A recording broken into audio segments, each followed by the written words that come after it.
Hello! Also, I want to say, the first thing I want to say, other than welcome to Mild Fuzz TV Live, the first thing I want to say is that I forgot to actually align my camera before I put the starting screen on, and I had no idea what the framing was going to be when I switched over to the live view, and luckily, it's actually perfect. I just judged it perfectly with my hand. It was I'm proud. I'm not gonna lie. Hey everyone, welcome to the regular Monday night live stream or Monday afternoon stream for many of you, where we talk about whatever. We talk about pop culture, we talk about movies, talk about stuff, and generally go from there. And sometimes we'll look at trailers and movie news and things of that nature. Um, we'll see. We'll see where the ride takes us. But welcome. And many of you I saw yesterday on a gaming stream, funnily enough. So should be sick of me by now, but here we are. Here we are.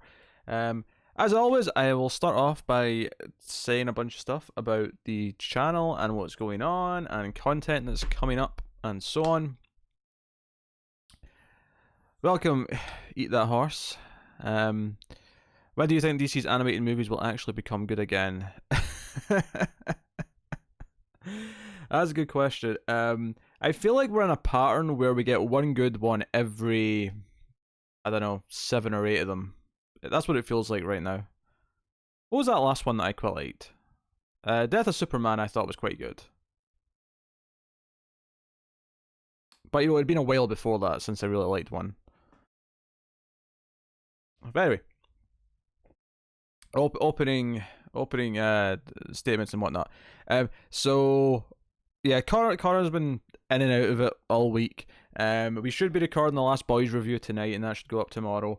And should have our next trek ready for Patreon, which I was worried we wouldn't because I watched it like 6 days ago, and have I'm like, why are we going to record this? I watched it ages ago, so it's been a whole thing. In terms of other stuff, we've got my second part of my top 100 movies just went up, like less than an hour ago, because that's how long it took to edit. I wanted it to be out for a while before the stream started, but unfortunately, it just took a while to put together. All those captions take time. So that's went up, and later tonight, of course, you've got Screams After Midnight coming. You've got Nightmare Cinema is coming tonight, with news, of course, on this week's streams. So you can look forward to that. Later this week, obviously, there's an ace and so on and so on. But we do have Mindhunter returning this week on Netflix on Friday, so we'll be diving deep into that when it hits. I'll be continuing to do Glow. I just watched episode 3. I've not recorded the review for it yet, but I just watched episode 3, and I'm ready to do that sometime later. So here we are. Yes. I think that's all there is to tell you specifically right now. Yes, I'll leave it there. Unless something springs to mind later. The winners for the last Patreon votes all went up in the past week, and now I'm going to put myself on the spot and see if I can remember what they are. Wolf Creek won the Screams vote.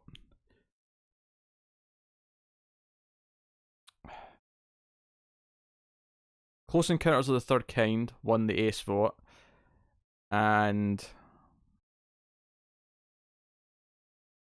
Shadow of a Doubt won the Influx vote. I got there. It took me a minute, but I got there. Also, I've been very groggy all day. So I went to get an energy drink before I started the stream because I've got stuff to do after this as well. And I wanted a Red Bull, but didn't have any of the big cans left, and I needed it to last me a while. So I had to make do with Monster, unfortunately.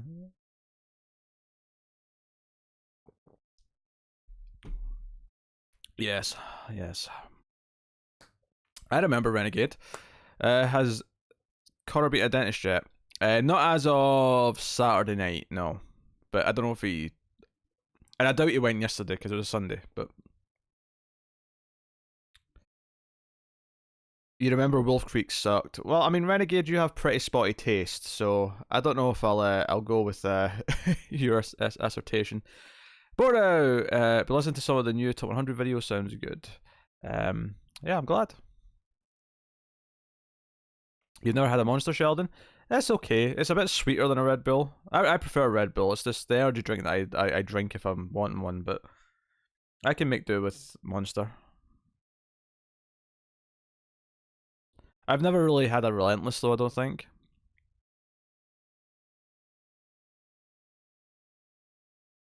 Oh, bite me. I remember Wolf Creek being pretty good for the most part, so I flat out disagree with you. Is basically the gist of my response.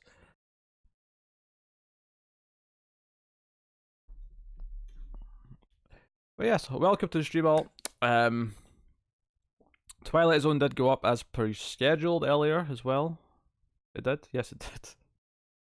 I had to double check there. I always worry that I forget to put things up, especially when it's a later thing, when it's late in the evening. But yes, happy to say we're still chipping away at the Screams After Midnight episodes for the Octoberthon. There's 5 in the can, and 6 and 7 will both be getting done this weekend. So we should be in a place where we have like 10 of them done before we even hit September, which is actually really nice. Yeah, about 10, 9 or 10. Yeah, it's a good place to be in. Got my Mild Fuzz t-shirt in the post today. It came from Germany. Waiting until tomorrow before opening it. I did not know that the Spreadshirt place distributed from Germany, but hey, you learn something every day. No, that should be fun. I love that someone got Mild Fuzz merch for their birthday. Tim isn't getting married this October, at least. That is true. That is true. Which is why it's going to be the biggest Octoberthon ever. I'm serious. We're going to hit 31. I'm determined. That said, it'll be 31 including the 4 bonus episodes for Patreon. I mean, if I can wrangle it so it's 31 plus the 4 bonus episodes, I'll see what I can do. But that's really stretching it. That's really stretching it. But I'm determined, damn it.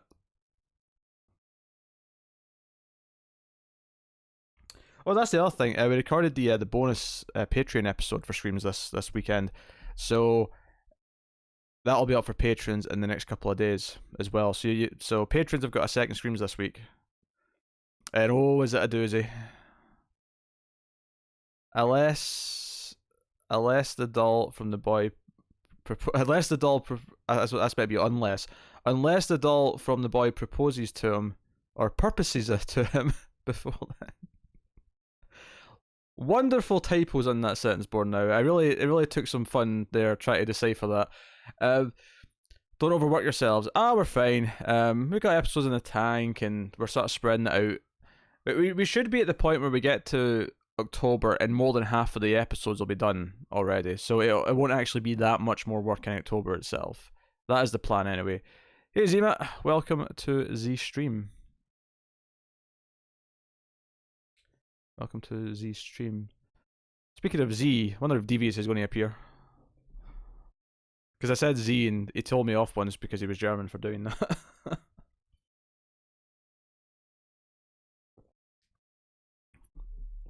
Oh dear. So how's everyone? How's everyone doing at the beginning of this potentially satisfying, at least functional week?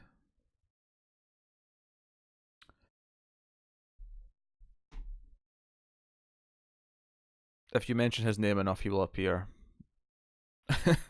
Hey Cindy, you're so sleepy. Yeah, I've not woken up all day. Like I've been awake for ages, and I've not felt woken the entire time, which is why I'm on a monster right now to try and spruce me up because I've got stuff to do after this as well. It's not just for the stream. If it was just the stream, I could probably have suffered through my my state of sleepiness, but I've got records to do with a ginge later. And then stuff that I'd like to do after that. So, yeah. Got up, had my walk, beat most of the rain. So I didn't get too wet, and then spent a while editing that top 100 video. Um, those do take a lot more editing than a lot of the other stuff we do, which is fun. I like producing stuff a little bit more. Um,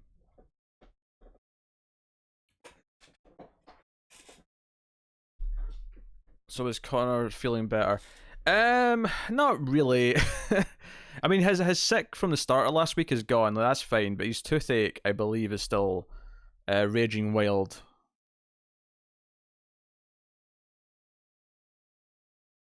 So we'll see how that goes.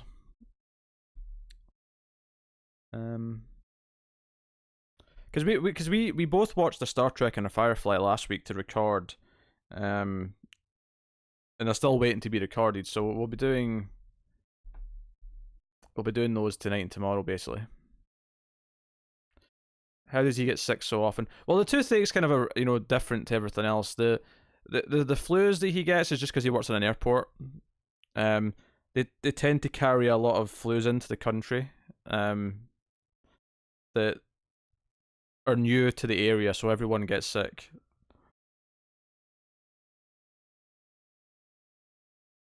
His ginger immune system is deficient, basically. I know, working with the public, because when I worked with the public, I used to get sick at least twice a year, and I hated it. It was like a timer. You knew, like if you'd been not sick for over 6 months, you knew you were due to for it to happen. Your uncle works at an airport and he doesn't get sick like that. I don't know what to tell you, Sheldon. That's his excuse. That's what he tells me.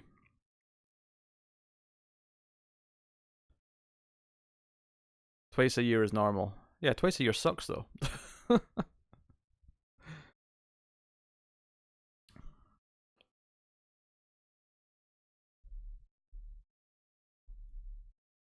Yeah. I don't get sick that often anymore because I'm not working with the public that much.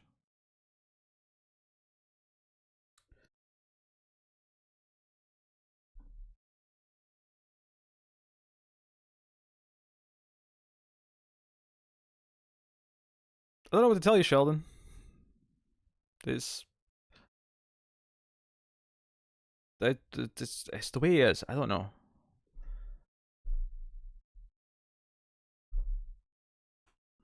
Depends entirely what you're doing and what kind of contact you make with people.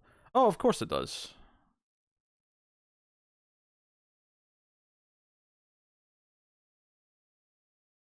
The less the better, though. Is basically the general rule.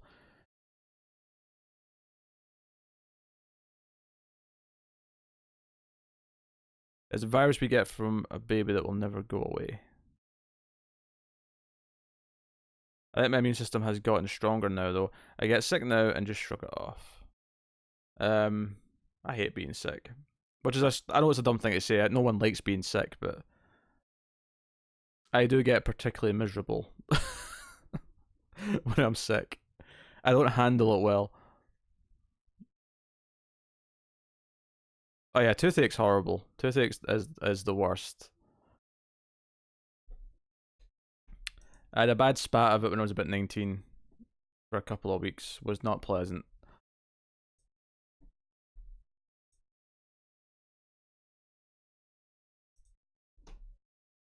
Teeth are very much the worst part of the human body. They take so much extra maintenance. They hurt more than anything else. It's a real pain.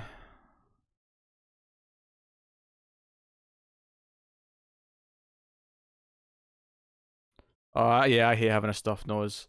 When my nose gets blocked, I'm also miserable. I find myself walking around a lot just because it keeps it clear. If you sit down too long when you're got a cold or the flu, you tend to just have them be stuffed up all the time.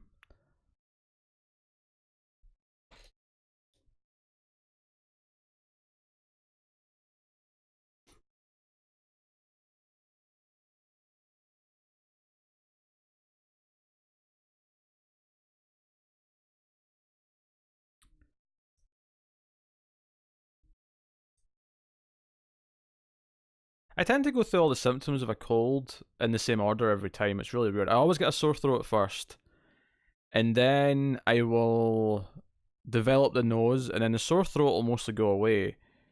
And then once the nose is cleared up, I'll feel a lot better. I won't feel as like groggy or whatever, but there's always a period at the end of a cold where I've got a really bad cough.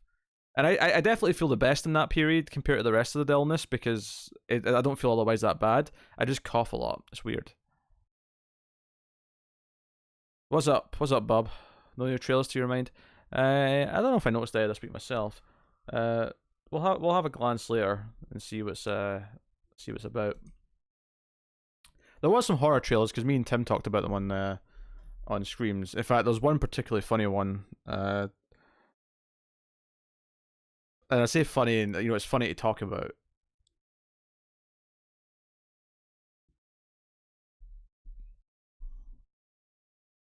But yeah, you'll get that on Screams later tonight. Which I will edit after we've done streaming.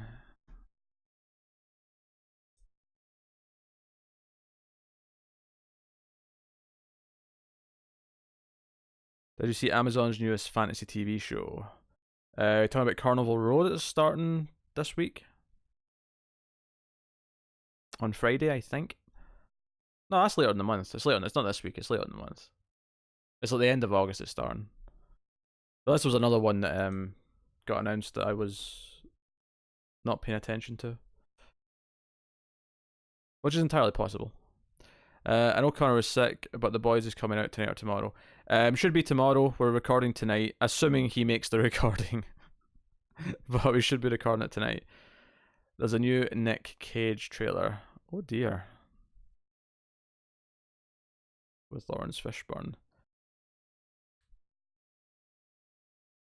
I'm never going to be upset at more Nick Cage, even though a lot of what he does ends up being iffy. Is that a nice way of putting it? It's iffy.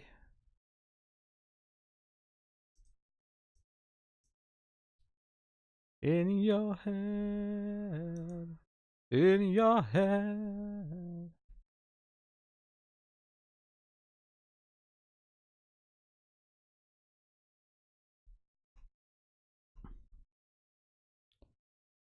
My stream just went insane.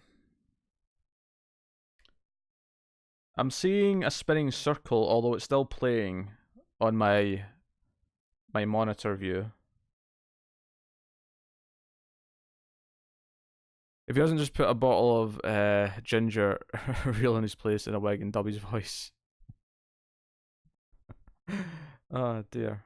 I mean, I had to do Handmaid's Tale on my own this past week, just so that it wouldn't be behind, which is something that I'm going to do more, rather than letting the content suffer because it's taking longer to come out. If he can't make a recording, I might just do it without him in some cases.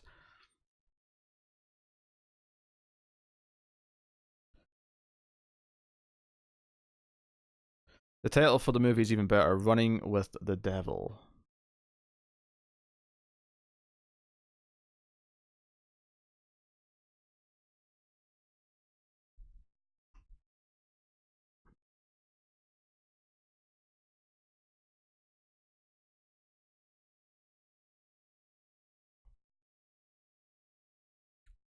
Wait a minute.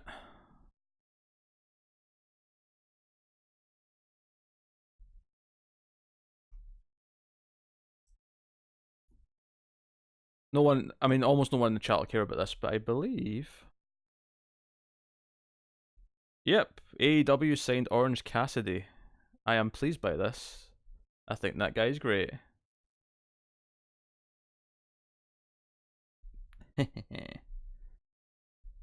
I am pleased by this.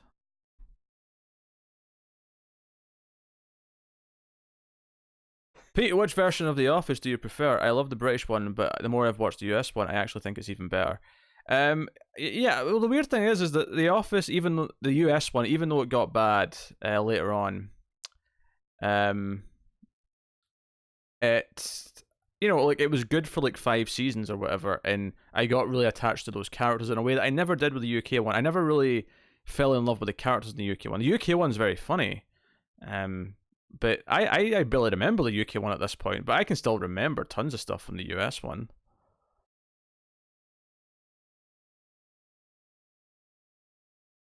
So I probably did prefer the US one, even though it does go downhill like drastically in the later half. Have you seen Scary Stories to Tell in the Dark yet? No, Zima, it's not out here yet for me for at least a few weeks. So I won't see it probably until home video now, just so that that'll be when me and Tim do it on streams. Tyler, one of my favourite scenes is still when Stanley terrifies Ryan. The first 45 seasons are so consistent. I also like how the supporting characters have their own arcs. Yeah, the characters are very likable. They are. I feel like I like Jim and Pam way more than I ever liked Tim and Dawn. I think that's what their names were. Boy, have you lost your damn mind? Because I will help you find it.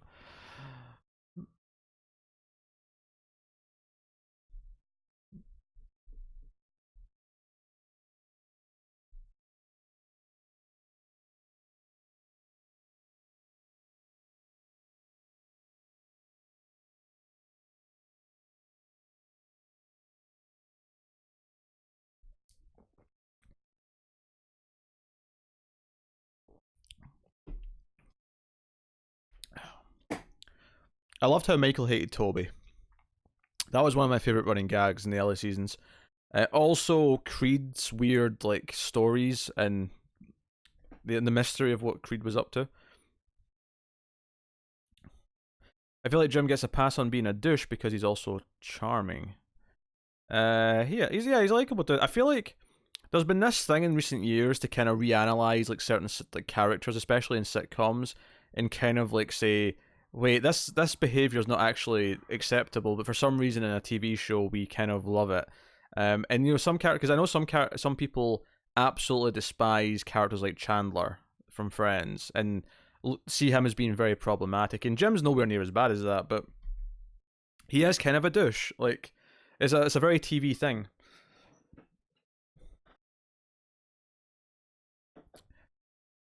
Love Stanley's delivery of that line. I also like Jim's impression of Stanley. Oh yeah, Michael's saying goodbye, Toby. Video essays are life. Sure.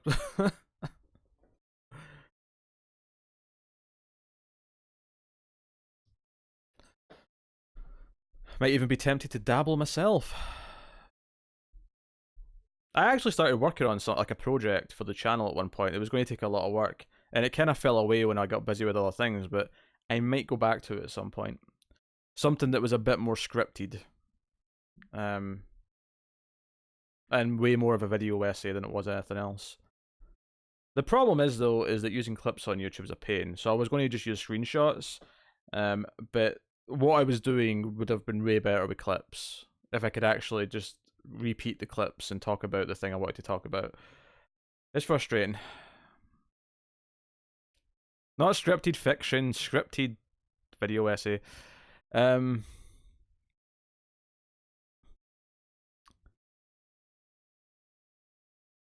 it's a bit like Norman Cheers. In real life, you would hate that character, but in Cheers, you root for him. Yeah, yeah. Because he's kind of a dick to his wife. I saw this one, why Phoebe is the most important friend. Huh. I've never really deep dived into analysing Friends, admittedly. um, but I do like that style of content. Yeah, I was basically like going to analyse scenes from a movie and really dig in deep to the shot choices and what it does for the movie and what it sets up and maybe do a series on one movie, like analysing it from different elements. But it takes a lot of work and we do a lot of content. I wouldn't put up with Kramer for 5 minutes in real life, but he's still funny. Yeah. Well, I mean, it's just like I love the gag on Parks and Rec that everyone is mean as shit to Jerry. But if I saw that in real life, I'd be like, "Why are you all such dickbags?" But in a TV show, having them all picking someone's actually really funny.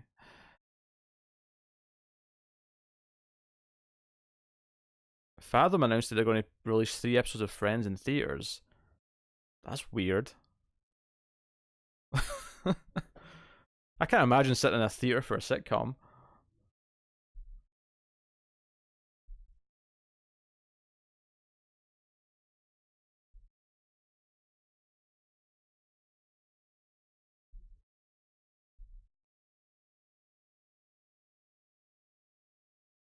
Well, I mean, Seinfeld in general, that show is all the characters are kind of dicks. That's kind of the point.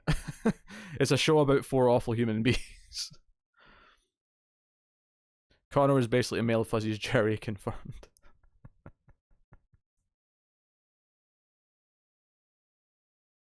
Oh, you're talking about Jerry from Parks and Rec. Still, I thought you meant Jerry Seinfeld just because you said it after Kramer. But yeah, yeah, Connor's the Parks and Rec Jerry for sure. Uh, 12 Angry Men's a good video analysis topic. Oh, 12 Angry Men's a great movie. No, I mean the movie I'd be doing, I've got picked out. I have it in mind already. And I've already made notes in the first couple of scenes to do, because I had this crazy idea of doing every single scene in the movie, but that I thought that might be overkill, and then instead just doing kind of certain scenes and maybe more of a topical thing where it's like, okay, let's look at this theme in the movie for a video, kind of thing. Um, it's a lot of work because obviously I dabbled in the written reviews for a while, where I did the voiceover for them, and that didn't last very long. I only did a few of those, and the reason was is that it did take a lot of work. But the big problem with those is that reviews are so time sensitive, and it's not like I get to see movies early. I don't get like press screenings or anything like that.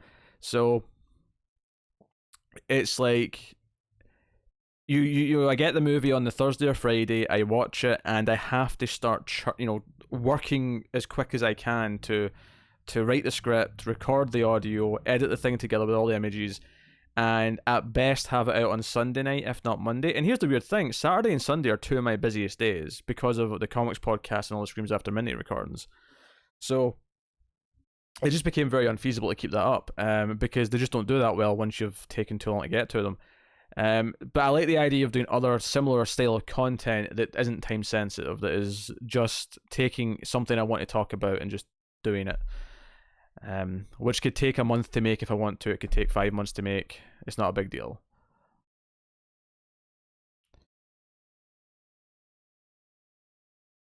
So like a commentary. No, not a commentary track. It's different. It's more of a scripted thing. Um, the scenes wouldn't be playing out. I'd be going back and looking at the same shot again, and I'd be doing comparisons from around it. A video essay is the best term for it. Absolutely. I should have my top 50 list with you this week. I think you should be pretty happy with my list, but there are a few guilty pleasures that you probably won't dig. Oh boy.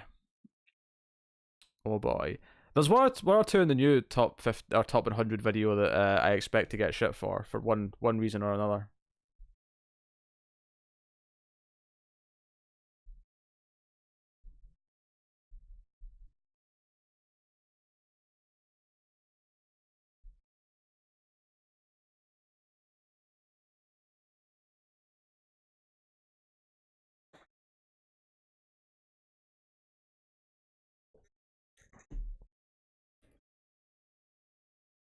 Because the benefit of doing a video essay content like that is that, unlike when I'm just sitting talking to it about, I'm talking to Connor or Tara or Matt or whoever about a movie, and I bring up a scene and I'm like, oh, this scene does this, and maybe I'll go into it, as in depth as I can, just talking about it in a conversation, which obviously has its benefits because it's a casual listen, and we have chemistry, we bounce back and forth.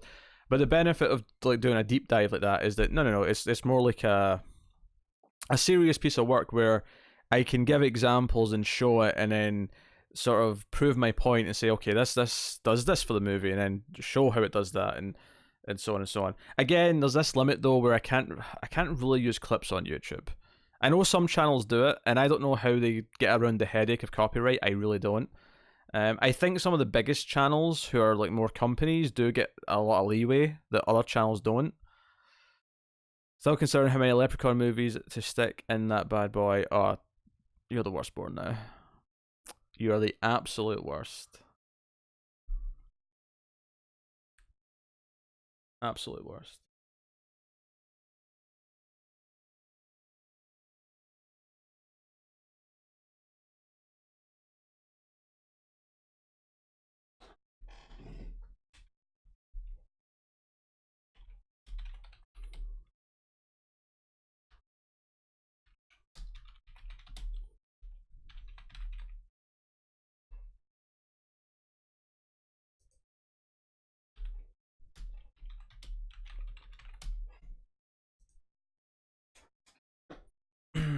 Easy play to copyright that Deadlock song. Well, no, that doesn't work, Bob, if I actually want to make money off the video. Jim Sterling only gets away with that because he can afford to not make any money off of any of his YouTube videos. The income from the ads is actually very important to me.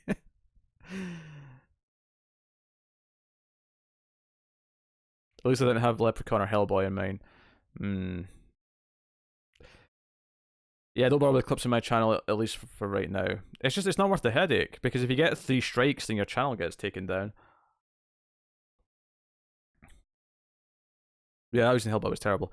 I've seen some of those channels say that as long as there is commentary to go along with the clips, it's legal.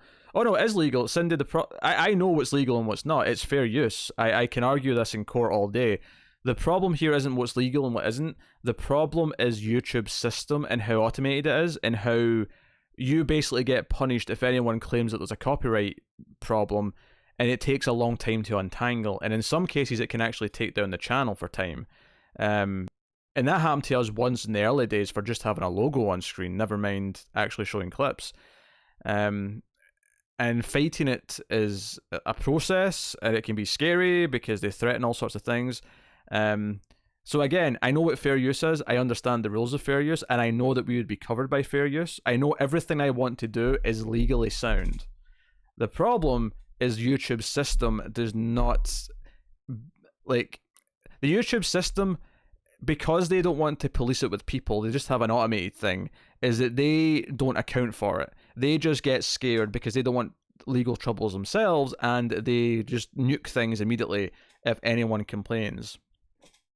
Or the automatic system picks up something. This isn't about what's legal and what's not. This is about how YouTube deals with it.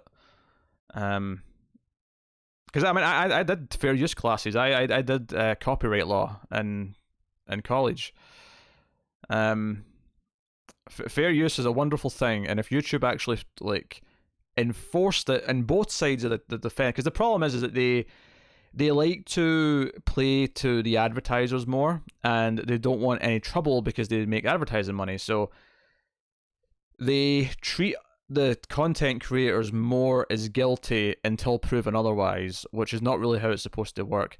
At the very least, when there's a copyright claim now, YouTube keeps the money until the dispute is solved, and then the money goes to whoever wins it. It never used to be that way. It used to be that if someone claimed the copyright income, they were going to get that income until you won against it. You'd have to actually like take the video down so that they wouldn't make money off your content. It's a real pain. It's a real pain. You're waiting for your Ghostbusters watch a long video from last night to be put back up, which of course it will be. Yep. Music's the big thing. The first thing I would do is I would definitely make sure I mute anything that I'm putting up, just so that, because that's the stuff that gets picked up the quickest, is the music and the audio. I did a few. Pete's going to mixer. No chance of that currently. Hey, that said, if Microsoft pay me to go to Mixer, I'll do it for a price. Because because it was even a risk actually when I started doing those scripted reviews and started using screenshots. I was worried that might still be over the line for YouTube system. I did a few of those though and never had any copyright trouble, so I think still images seems to be safe. But I mean, there's things in the past that seemed safe until just suddenly one day it became a huge problem. Can you try doing what documentaries do sometimes, where it's like a letter and they have it on screen, person reading the dialogue in a different way? I know what you're saying. I don't think that necessarily benefits what I'm talking about though, because what I want to talk about is what the camera's doing, not what the dialogue's saying, I guess. Hero finally subscribed to my channel.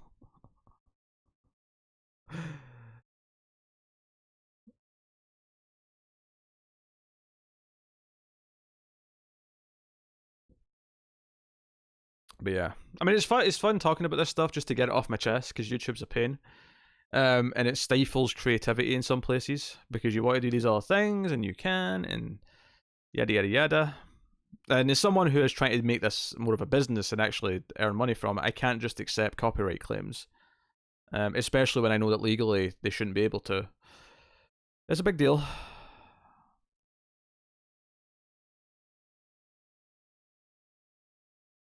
Oh yeah, mute the soundboard now. It's not worth the hassle. Like the audio will always get you flagged, always.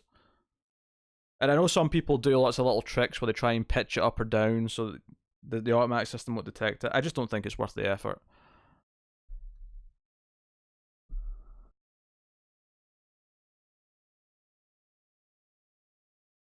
Yeah, because I was taking like when I was working on this, I took a bunch of screenshots just directly from the movie, um,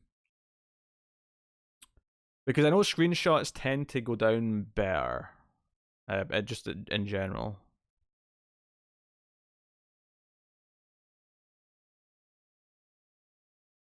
But it's an issue because I know how to. Because every so often we'll get a comment on something saying, "Hey, why don't you put clips of the movie or the show in the thing?"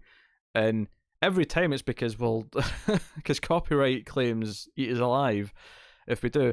Although the other answer to that, in most of the content we do, is that most of our content is also available as an audio podcast, and if we relied on visual information, it would hamper the experience for the people listening to the audio podcast.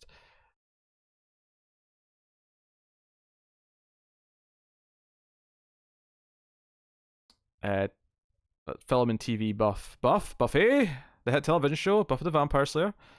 Time for Mild Fuzz Incorporate.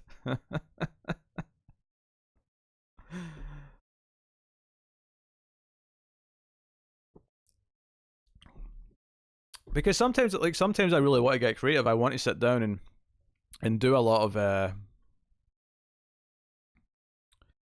do stuff that's more produced and sit down and edit a script and do things like that. Um, and I'll hopefully dabble a bit more. I mean, this top 100 that I'm doing on my own is kind of part of that. It's kind of me saying, okay, I've got all this other content that I do with everyone else, and I have time to try and do something else, and I want to try and do something a little bit different. Now, this isn't too different. Obviously we've done countdowns before, um, but you know, after a couple of weeks, I might try something else. I might say, okay, right, I've done that top 100. What else can I try? And it may be a one-time thing. It might be something that I do once and never do again. It may be something that's very successful and people like. If I find it satisfying, then I'll keep doing it. Um, just having fun experimenting and that kind of thing. Question is though, do I still have my notes from that stuff? I wonder if I can find them. More for my own curiosity, so I can continue it rather than start from scratch again. I should have done. I wouldn't have deleted them. But the question is what did I call it? Because I don't think I ever came up with a name.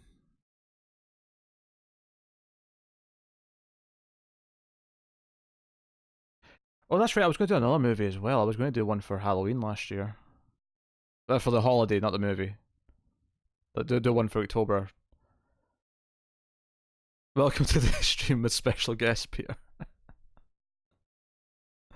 Lists are some of my favorite things to do and listen to other people do. Yeah, people like lists. You know, maybe that's a sign that I should do some more fun lists, like do some smaller top tens and stuff like that.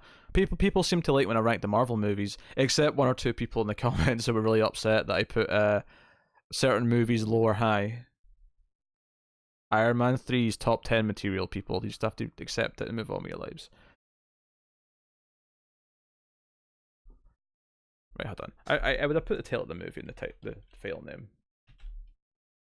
Here we go. Oh, that's right. I had a title in it. Oh, yes.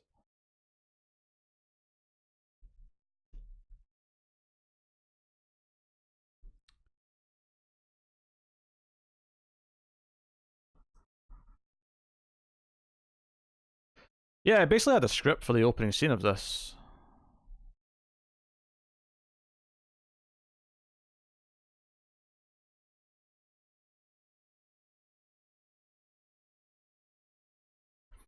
Yeah, I may have to try and record this soon. I think I wrote the whole script for the first episode of this idea, and then I just never found time to record it at the time. Hmm. Your favorite review of ours is still The Dark Knight because of how in depth you and Connor went. I'd watch solo reviews like that. Yeah, I mean it'd be kind of like that, but more scripted, and probably not as long because it is scripted.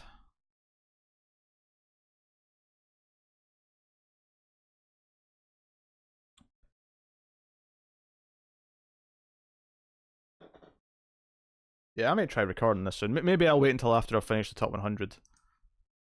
Um,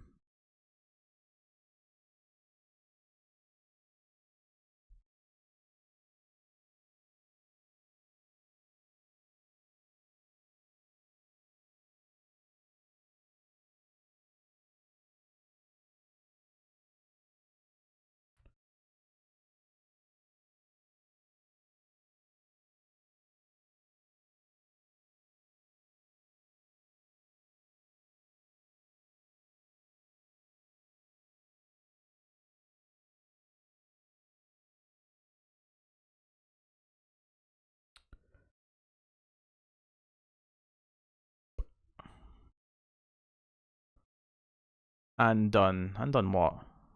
I've not followed part of this conversation. Oh, I like the wordplay I did there. I'm just sitting admiring my own work. I've forgotten what I'd written, and I made a little metaphorical pun based on what the movie was.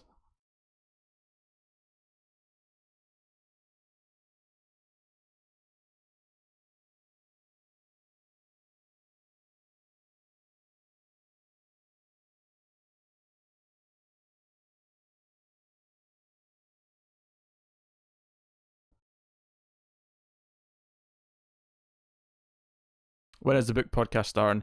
That is an excellent question. I can't give you a time yet. Between Connor being sick and us being busy, it's been kind of rough.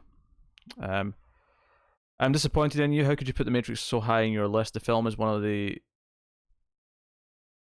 so high in your list. The film is one of the greatest films of our generation. Every time I watch it, I learn something new. It's that esoteric.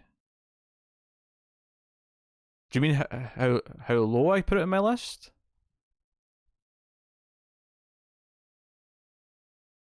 Given how you describe it, it sounds like you'd be happy that it's high on the list.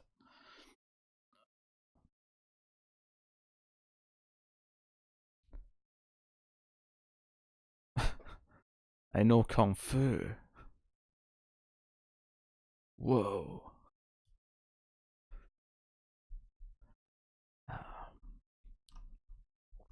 Because one of the things I was going to do here was not have me on screen. I was just going to have the images from the movie as I talked over them. I might change my mind on that though. It might be nice to break it up with some of me uh, in between. Speed over the Matrix for prime Keanu goodness. Matrix is a better movie, but I kind of see what he's saying. If you want to enjoy it just purely for the Keanu-ness of it, then yeah, Speed probably gets you more Keanu-ness. By the way, how funny was it that Shane Black co-wrote The Predator with a guy whose name is Decker, Black and Decker? Fred Decker is the guy you're thinking of, who directed Monster Squad and RoboCop 3. Oh wait, no, was it Monster Squad? Yeah, Monster Squad. I think he also did Night of the Creeps. Yeah. And then RoboCop 3 like tanked his career for a long time. You could draw the scenes and talk over those. Shut it. You put it high, didn't even make your top 10. Oh, I see what's happening here. No, I mean, you mean high in terms of numbers. That means it's low. You're saying that I put it too low. Because high, like number 1 is high.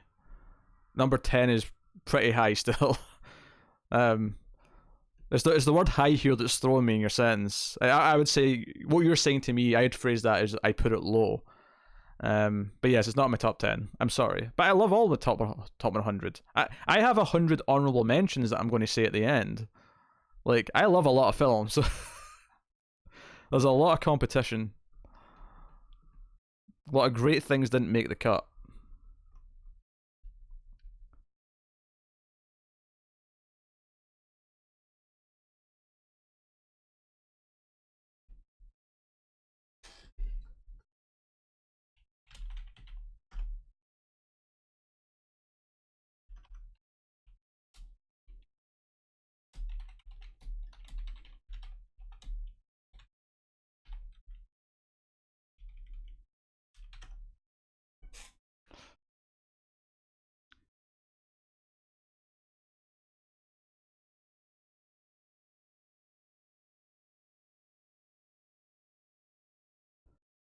Well, the Texas Chainsaw Massacre doesn't make Pete's top 25.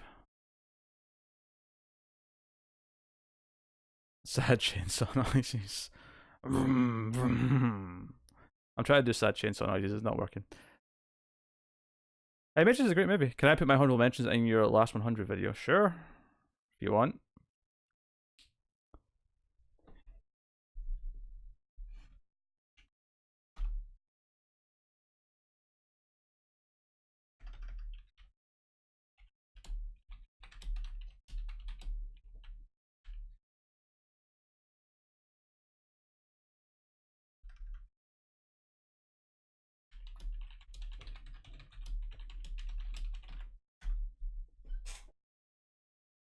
Speaking of Keanu, I was just watching A Scanner Darkly, such a depressing but weirdly funny movie. I saw that probably like a year after it came out, and I remember not really liking it that much. Maybe I'd feel differently if I saw it again. Agent Smith never says pop quiz hot shot to Neo, so automatic downgrade.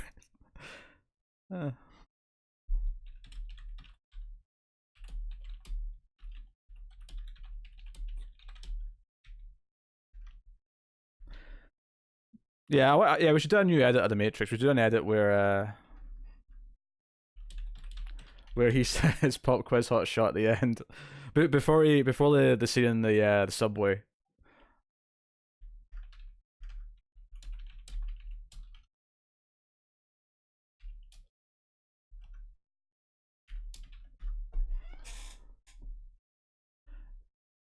Point Break and the Matrix are the classic Zen Reeves role. Pop quiz, Mr. Anderson. I can't do Hugo Weaving. I could try my bestest.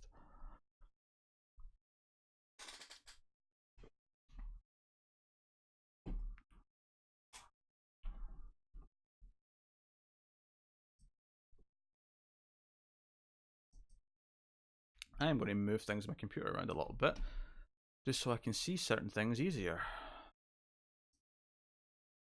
You're now... I mean, it's actually better when the chat's here because you're right under the camera, so it looks like I'm looking at you when I'm reading the chat, but sometimes it's easier to be on the other monitor.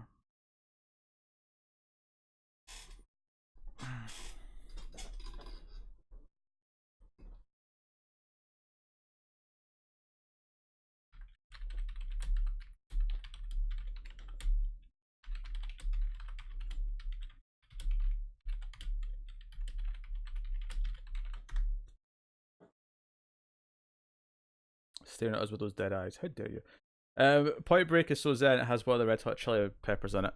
I didn't love Point Break when I saw it.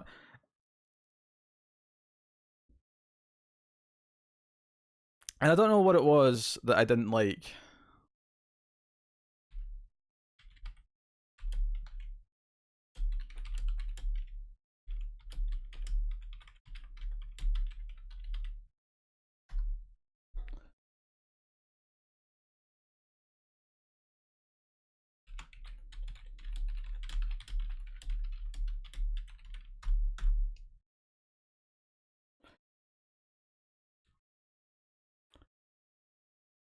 Or switch to speed with Dennis Hopper saying, I killed you, Jack, I watched you die, and with a certain satisfaction, I might add. Now, my favourite line in Speed might be Dennis Hopper going, it's when they're on the news and they're talking about what's happening, and the newscaster says that they're at the whims of a madman, and he's just like, whims of a madman! I like that! I always love the way he says that line. It's great. My favourite suicide scene in a film. Wait, what? What movie is this? Oh, from Point Break. I barely remember Point Break. I remembered it enough that when I saw Fast and the Furious, I said this is a remake of Point Break. It's just cars instead of surfing, but it's the exact same plot. Devil's Advocate with Reeves was dope too. I've never seen Devil's Advocate, actually.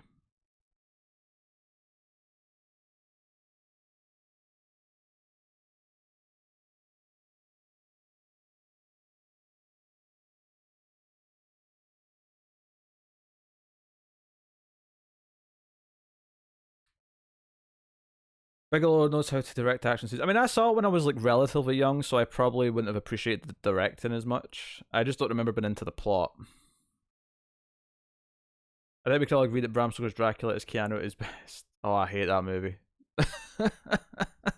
I hate that movie so much.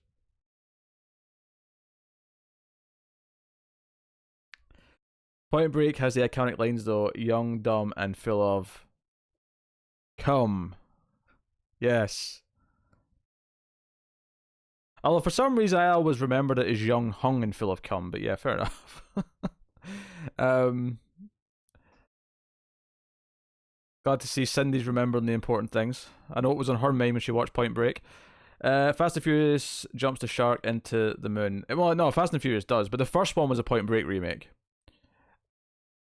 A really boring Point Break remake at that.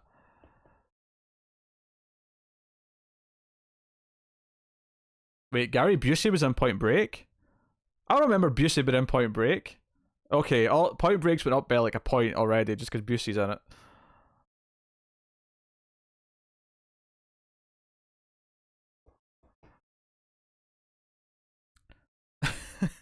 Keanu Reeves. Whoa, I'm Jonathan Harker. Yeah, Cindy.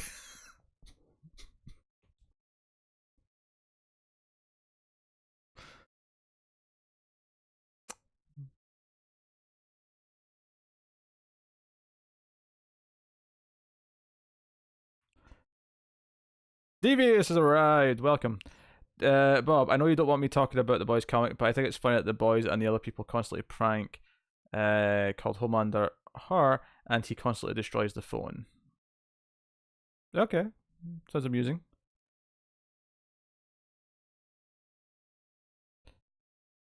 I love that Dracula. I love the Dracula book. The movie did not do it justice. Yeah, I like the Dracula book. If you want the full Busey, you watch the Gingerbread Man. I also recommend Hider in the House for some Busey loving.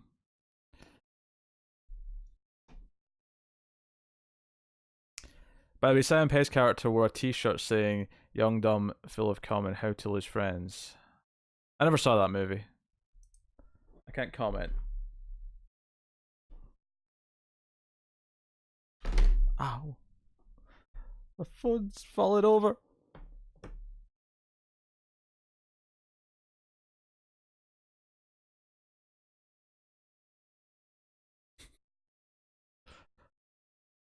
Head on the House is glorious. Not a great movie, but it's glorious. Well, that's kind of the thing, Bob, is that Homeland is a spoiled child. He acts like a child. He happens to have the powers of a goddamn god. That's kind of what makes him so scary.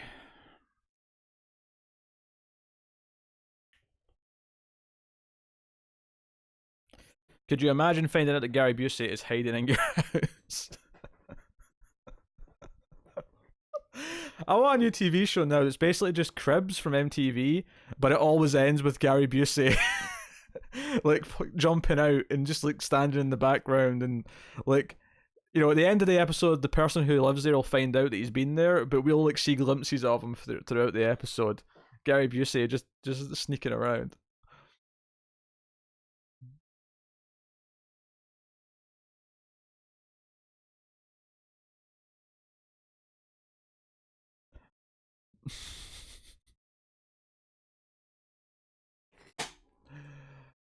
Oh dear. We need to sell that to a network. Yeah, I think that's a great idea. DB is great to start watching Mindhunter. I think that's a good idea. Um, it's definitely a little bit slow paced, but Mindhunter I really get into it as it was going. Like all the scenes where they go to interview like serial killers are all great.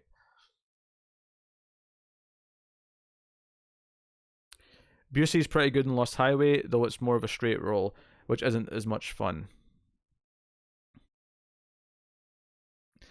Busey is something else. Busey is this legend. He's an entity in of himself. The best part is Gary Busey wouldn't even know it's a TV show. It's just what he does naturally. William Roper, I saw a trailer for The Hunt recently. It made me remember Surviving, the game where Gary Busey and Rutger Hauer hunted Ice-T. Well, now I need to see Surviving the game. Also, welcome, William, and welcome, Silver Spike. Both of you just appearing out of nowhere. What is Mindhunter about? Mindhunter is set in the 70s, and it's kind of the origin of what you think of as like the like serial killer hunting part of the FBI. You know, like you think of like Silence of the Lambs, you think of all those like forensic files and FBI files, like TV shows. Um, Basically, it's because they literally it's the invention of the word serial killer or the term serial killer. Like it's literally like they have that moment in the show. It's kind of the idea of like starting to try to understand how the serial killers think through. So it's the start of criminal psychology as in the way that you think of it now, and how the rest of the FBI kind of think they're creepy for even trying to think like this. They just don't want to understand it. So it's a really good story if you're interested in that. And then the actual investigation and like sort of the David Fincher esque sort of tone of it's kind of cool too.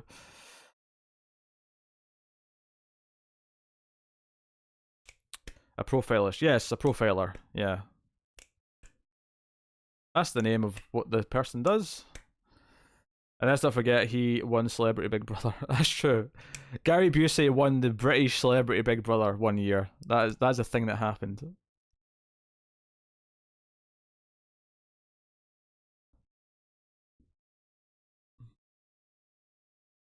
I think the guy that worked in the FBI and wrote the Mindhunter book worked on Silence of the Lambs. That does not surprise me.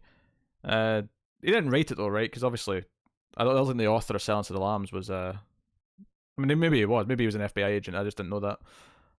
Ed Kemper actor was wonderful. Yeah, he was great. I think I liked all the killers actually because they all had their own thing, and they all had brought a completely different dynamic to the interviews. And they spent all season teaching the MDK killer. If that's what he was called. People in the comments told us about who he was. I'm not up in my serial killer history, although Mindhunter is definitely teaching me a lot about it.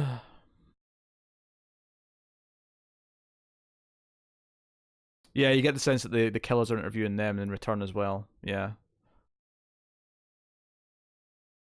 A lot of critics say that, but also you don't understand these people. You have to talk to them on a human level, and being human includes deception. That is true. BTK, thank you, Silver Spike.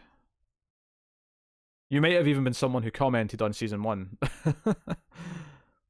Yeah, because it's bind, torture, kill. That's what it stood for. I was trying to remember what it stood for.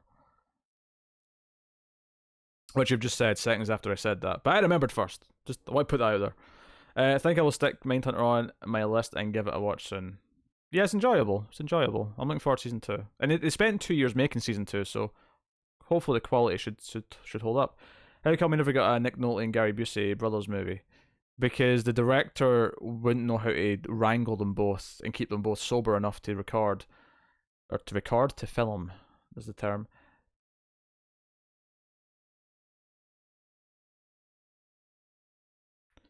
Yeah, he wasn't caught until decades later. Yeah, no, you're probably right, Bob. That'll probably be something that's playing throughout the whole thing.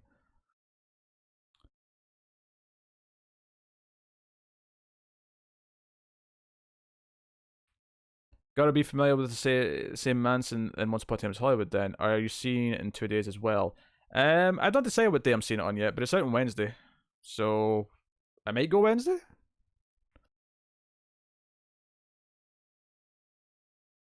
Yeah, Wednesday or Thursday probably. Whatever day feels more convenient. Maybe whatever day has the drier weather, so that I'm not wet in the theater.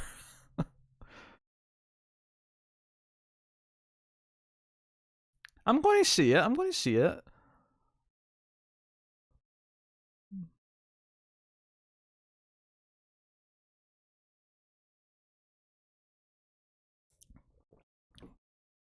Hey, Once Upon a Time in Hollywood might be great, but there's no Gary Busey in it, unless there is. And you're about to tell me. I don't think so. I think so though. I hope to go even further and look at the California Highway Killer or whatever his name was. He was a guy who broke into houses and assaulted women, and I think he killed a few people. If it's of the right era, because I don't know. I assume there's a bit of a time jump for season 2. It's if we're going to get to the point where they get to BTK in the 2000s, I would imagine we're going to be in the 80s now or something like that in season 2. But I actually haven't checked. I don't know. I've not seen it interwoven with a real interview with Ed Kemper. No. No doubt another 6 out of 10 Quentin Tarantino movie. Bored now. You quiet yourself. You quiet yourself. Or I'll make all your movies in your list count for half points. Just out of spite. A Tarantino directed Busey. We don't deserve such a treat, Pete. That would be such a treat. That would be like a special occasion. He would always leave his mark by saying that he would be back and certain things like that, and like victims, blah blah blah. As intriguing. As intriguing. I gave Once Upon a Time 3 out of 5. Well, I hope I like it more than you do, Cindy.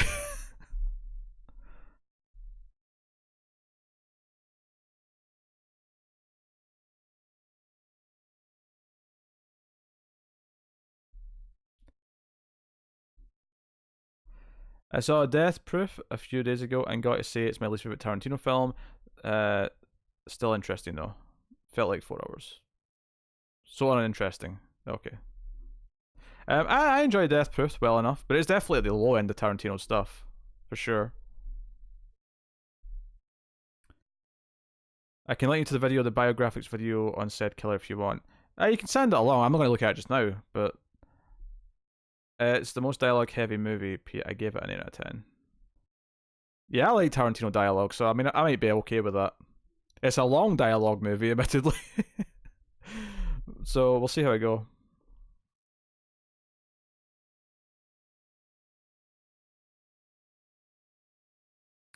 I need to see Jackie Byrne again. It's something I'll do at some point.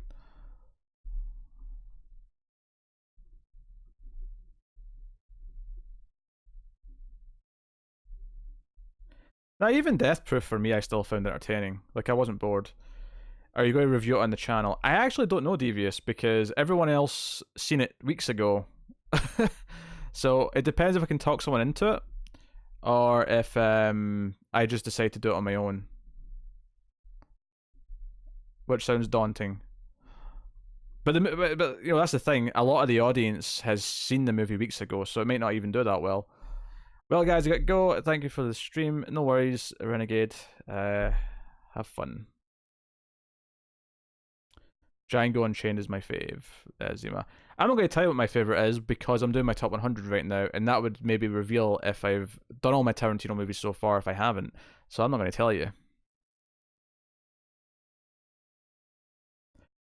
I would like you to do a review of Once Upon a Time in Hollywood, unless unless I can just boil it for you when you can tell me your feelings here.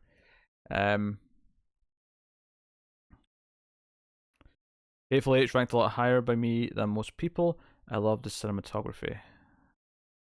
Yeah, Hateful Eight was great. It's probably mid-tier Tarantino for me, but like I had a blast with Hateful Eight. I've still only seen it once actually, though. I need to watch it again. Rank all Tarantino films. No, because it'll spoil entries in my top 100, which is ongoing. There's still 2 parts left, and there may be more Tarantino. There might not be. I ain't spoiling it.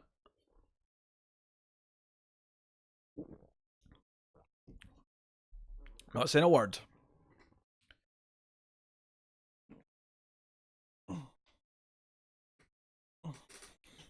I'll probably end up reviewing it on my own.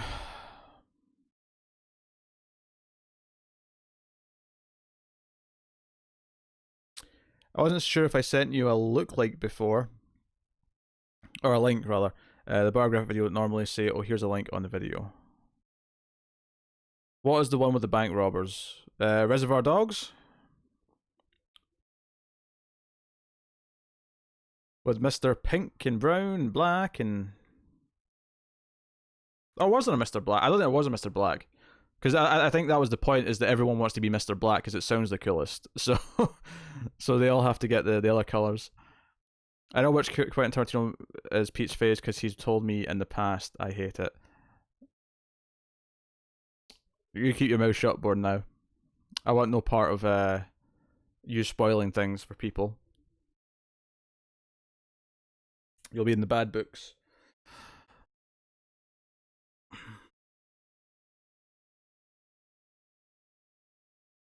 Anytime I hear "stuck in the middle with you," I immediately think of that scene in the movie. Yeah, as do I. As do I. Also, that was a really Scottish thing I just said. You'll be in the bad books.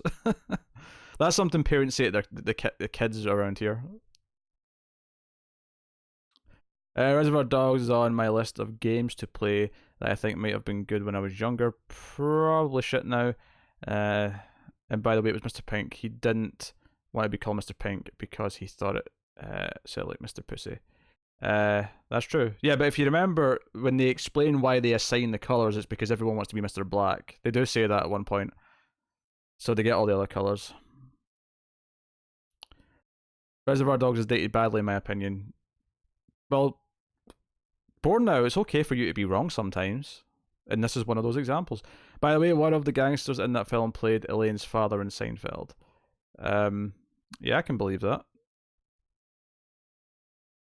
I saw Pulp Fiction at the film festival over the weekend. Not a big crowd, but a few guys went dressed up as Travolta in the movie. Oh, that's fun. Michael Madsen is fantastic in QT movies. He has the best scene in Kill Bill.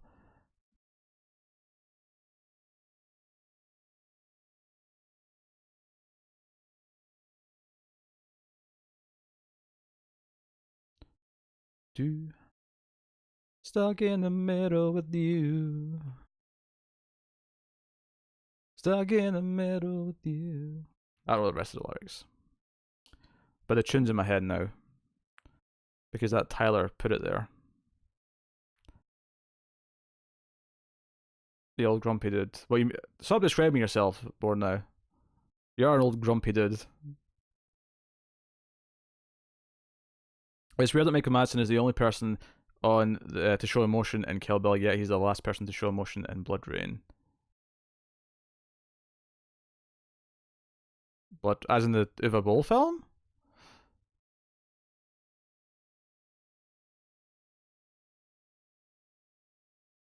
Yeah, Madsen can be quite good in a lot of stuff.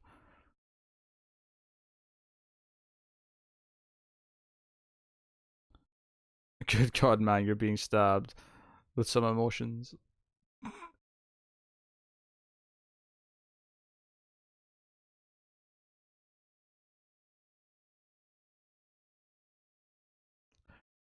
Oh dear. Oh dear.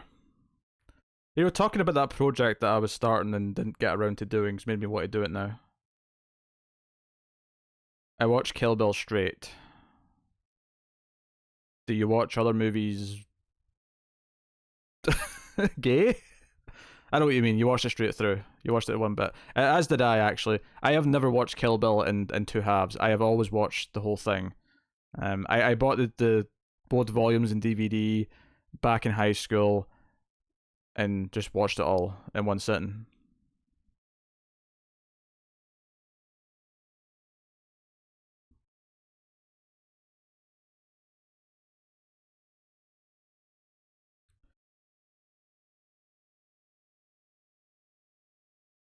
Stop being weird, phone. Phone's been weird. I guess that's okay. He's the only one in Kill Bill that beat the bride but didn't end her. Everyone else she defeated. That's true. That's true.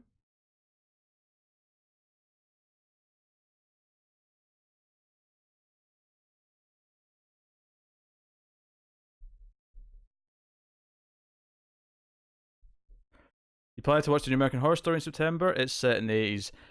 Not really. I tried the first season and I tried like season 5 or 6, whatever one was the hotel. And I basically hated every single like episode I tried. So, no interest. Are you going to review HBO show Our Boys? I don't know what that is, Cindy. Let me look into it.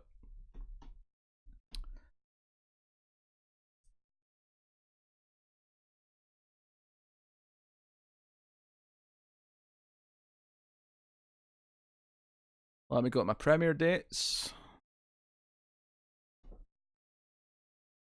Find it and my internet is lagging fierce. Sorry, Pete. I don't know where's Tyler.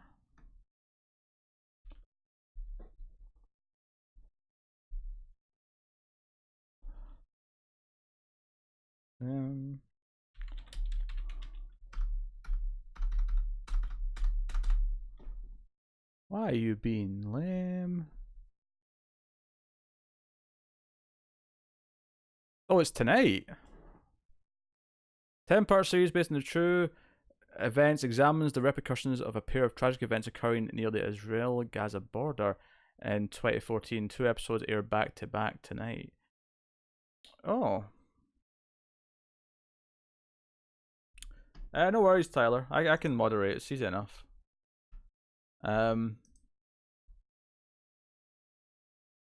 This was not on my radar at all. We got the Terror Infamy starting tonight. We'll be doing that tomorrow. Man, 2 episodes is a hard sell. And there's no time allotted for it. It's reviewing well too. Metacritic's got an 88, which is pretty solid.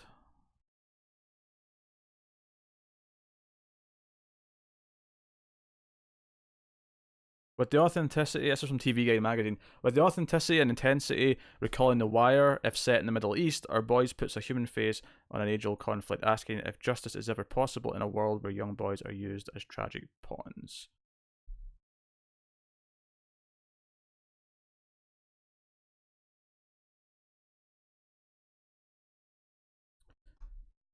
This is very, very interesting.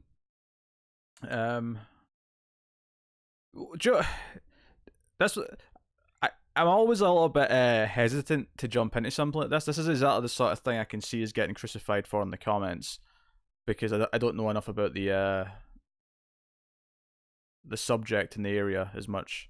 Because if you want to read some fun comments, go back to the first Chernobyl review and see how angry people were. And how little me and Connor know about Chernobyl. Yeah, these reviews are quite positive. I can guarantee it won't be a me and Connor review, but that doesn't rule out me doing this.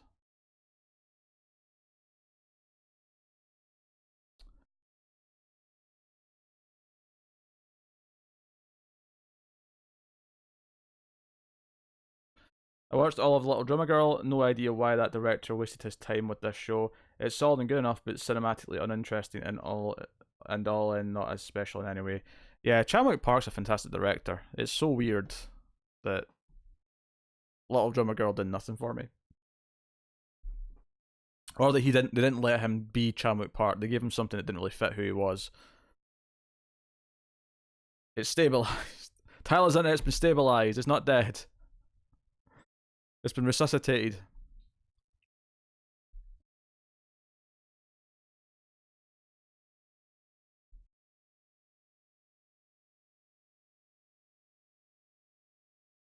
Yeah, Florence Pugh's pretty good. I'm glad she seems to be like really kicking her career in gear, because she's been in a bunch of stuff recently. She was in Midsummer, of course, which is what I liked her in.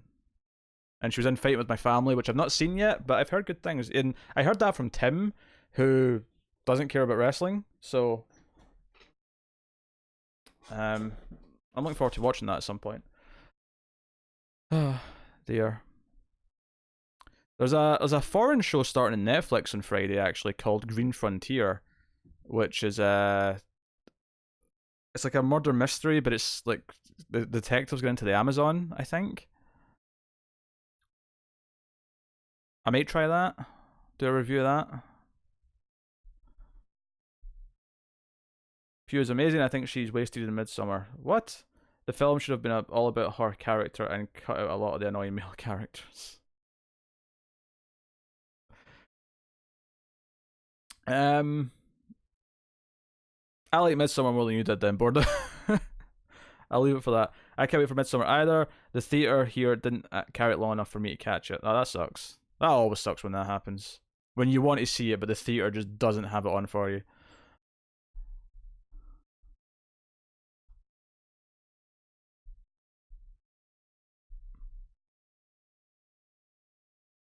We love our foreign films on Mild Fuzz TV.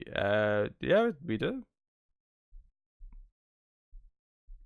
And foreign TV shows now, apparently, as well. Which was something, even when I liked foreign films, I never really saw a lot of foreign TV shows before Netflix and Amazon, because they just didn't become available that easily. Whereas with Netflix and that doing foreign stuff, it's like, yeah, I'll watch this. She was convincing and fighting with my family.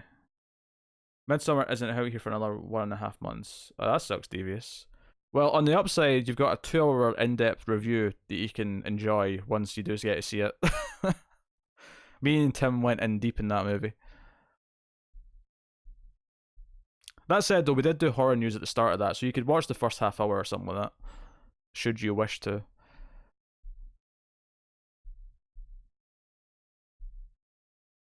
I'm just waiting to see what Netflix put out in September, because right now they only have like 1 or 2 things dated. I'm hoping they hit us with something decent at some point in the month. She could be the next Jodie Foster if she makes the right choices. Yeah, I had mixed feelings on Midsummer. It was well directed, but inconsistent in tone. But I'd watch it again. Yeah, I love Midsummer. I had a lot of love for it. Oh, when I put up the pilot program thing on Patreon this month, there's actually going to be a lot of pilots to potentially recommend. As I say in Midsummer, that scene where the whole crowd started laughing, I think that's intentional. Like, people keep bringing that up, but I think the director knew that was going to be funny. I think Ari Aster's self-aware enough that he knows what kind of weird scene he's doing.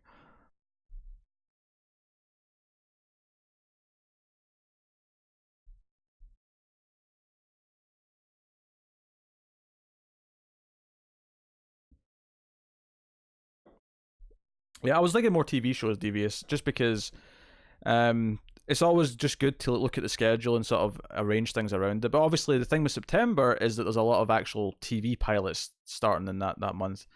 The 2 that I know we are interested in trying are Emergence on ABC, because the trailer seemed okay, had potential. Stumptown on ABC, which is the Greg Rucka comic that's been adapted, stars Kobe Smulders, which also the trailer was pretty good. And then the Creepshow TV show starts in September. Oh, I'll need to talk to Timmy about that. And then I think in October, obviously, we'll do the Batwoman pilot, and I think we're trying like Nancy Drew, just out of curiosity. Not that I expect it'll be something we love or want to keep, but The Devil all the time, and I'm thinking of ending things in terms of movies. Yeah. The problem with Netflix is that they never announce anything too far in advance. Like, Stranger Things is the one show they like to announce like months and months in advance. Everything else is like, hey, this is out in 2 weeks. This is out in 3 weeks. Also, thinking of Anya Taylor-Joy strikes me as the great Jodie Foster. Yeah, I do find Midsummer's director to be full of himself. I found the film self-indulgent. Well, I mean, that'll just vary person to person, I think.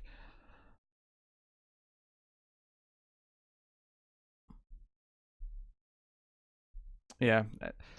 So we'll see. We'll see.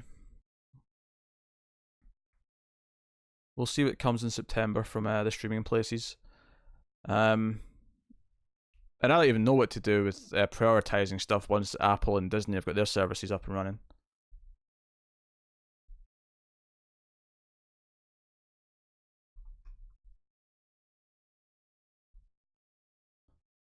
Do do do do do.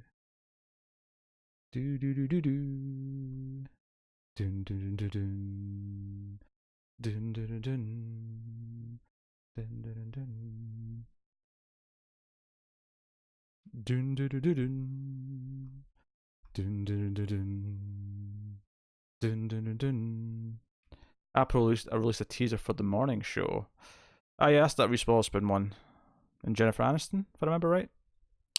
Can maybe catch up on Escape and Danamora? Well, we've already got 3% to catch up on, and Tool to Die Young to still finish, but I'm sure September's going to fill up. Like, I will be surprised if it stays as empty as it looks right now in the schedule.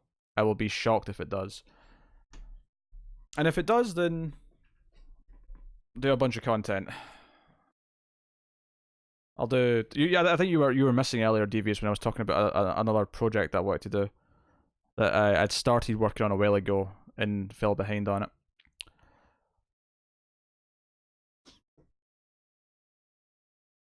more of a video essay series than a, what we typically do as a podcast style content. Speaking of Scorsese, have you ever seen King of Comedy? It's it's a great underrated film, a perfect scary satire on fandom. I haven't, no. That one's eluded me until now. I really hope you and Tim are able to watch The Lighthouse around the same time. Yeah, as am I. I really hope so too. But yeah, cinema releases for us this year have been very cruel. They've been very bad with lining up this year. Very, very bad. Luckily, with our audience, we seem to get a very consistent kind of, viewership and listenership, regardless. But the good thing about doing a new movie when it just comes out is that sometimes they blow up into like sort of bigger successes. And well, I don't really care about the spike in terms of like, oh, look at the numbers going up. It's more about attracting new people who would otherwise not find us, because the more successful a video is, the more likely it'll show up in recommended videos or in searches and things like that. It'll probably get released at the same time. The Boy 2. Yeah, I know. It's a sick joke. The world is a sick, sick place that has a sense of humor and wants to upset me. Not happy about it. Not happy about it at all. Plus, it has the female villain from Hudson Hawk. Interesting. Bram's The Boy 2 is the priority. It's never the priority. Don't you be silly, Cindy. We'll get to Brahms if we've got time. I feel like Screams has been going on long enough that a lot of the regulars are just coming in for the banter between you and Tim. The actual review is icing on the cake. Yeah, I mean, that's kind of the idea, really. I mean, with a podcast is that ultimately you end up just becoming attached to the people on the show, and you just, you just come for them. I usually keep building that audience. And I think it's notable that a large portion of our regular audience likes Screams the most. It's their favourite show. Give us fuzzles what we want. Yeah. Bob, I hope your Glow reviews do better numbers, even though I don't like the show that much this season. It feels very stagnant, which is in tone with what the characters are feeling. I'm really excited to see what the next season holds. Yeah, I'm enjoying it. I mean, if the numbers don't go up that much, that's not a big deal. The audio figures are really good, and it is sponsored by a patron, so and I love watching it. It's a very easy watch as well, so no worries about that. DVs, do you have my oh, you've got my letterbox. It's on the screen. I think you may already follow me, but it's on my screen anyway. Should you need it?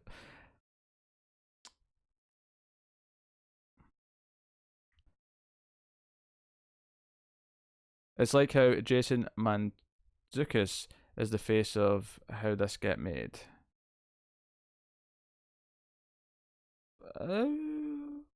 What, I mean, the new thing I want to do? Not exactly.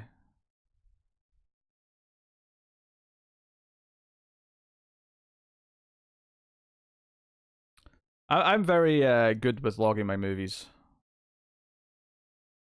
I'm a lot more forgiving on my ratings than Pete. Look, my good ratings are going to mean something. When I give something 5 stars or 4.5 or 4, I want you to know that means that it's good, or that I really liked it. Not just kinda liked it. Not just, oh yeah, it's fine. No. That means it's damn great. That means something.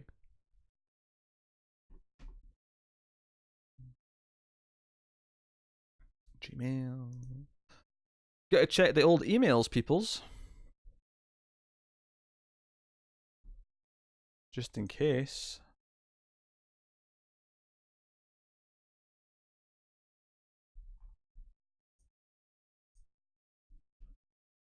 That comment wasn't really very good. 7 out of 10.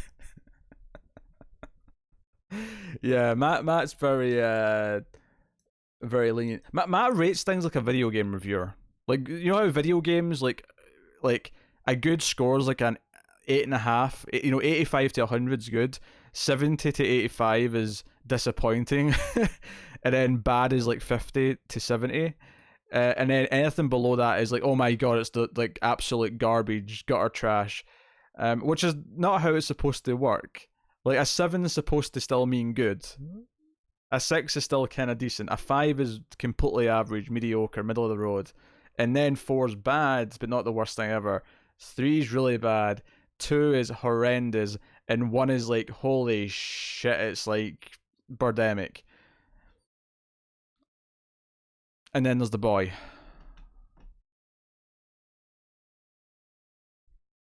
I kid. The boy's like a 3.5. I don't remember what I gave it in the Screams review, but it's something in that area. Like a 4 maybe at most. Absolute most, it's a 4. I'll say that right now.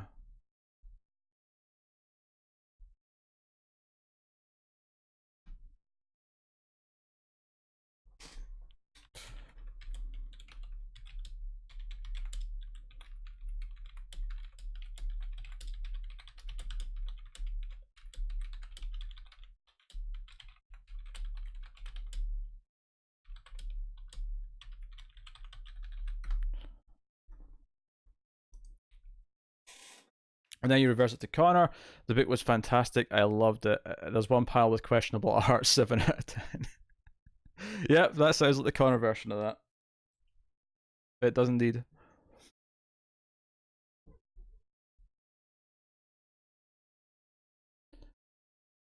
You give it a 4, Pete. I've watched that video like 5 times.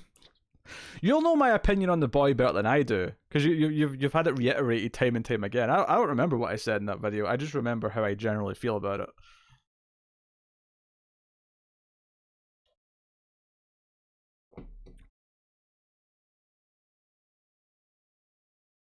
What's up, Firefly? And Tim gave it a big fat 8.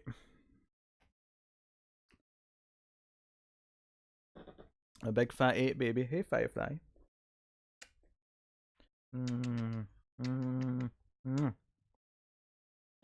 Up for the smoochies, cat? Yes. You up for the loving? Tim's a professor whose grading carries weight. No. Tim lost any credibility he ever had when he gave Hellboy 2019 5 stars. When he gave that a 10 out of 10, he lost all credibility. The way Tim says baby will always make me laugh. I know. The funny thing is that sometimes we record those streams reviews in advance now for quite a bit. Like, you know, the Hellraiser 2 review that just went up, we recorded that like 4 months ago. So I don't remember anything that we said. And when the Leprechaun 2 review went up, it had been a little while. And I think Tara messaged me saying that she was laughing out loud because Tim said something like, we here at Screams After Midnight feel this way. And apparently my response of "don't speak for me," like really deadpan, really made her laugh. And I just like, so it's always funny when people bring up lines from reviews because I always forget what they are. I don't remember what me and Tim say most of the time. Timmy V always skills Pete's ass. Alright, Bordenau is officially on the shit list. He's officially on the shit list.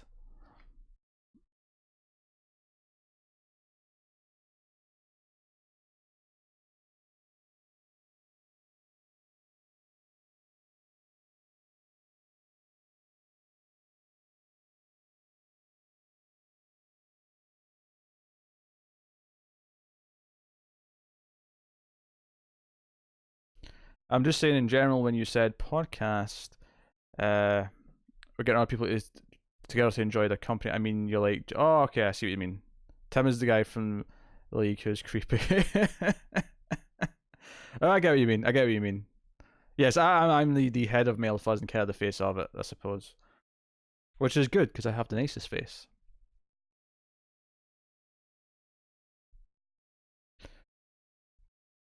I recently saw Mary Poppins and the sequel for the first time, and I liked the sequel a bit more, just better pacing than Emily Blunt, that's why.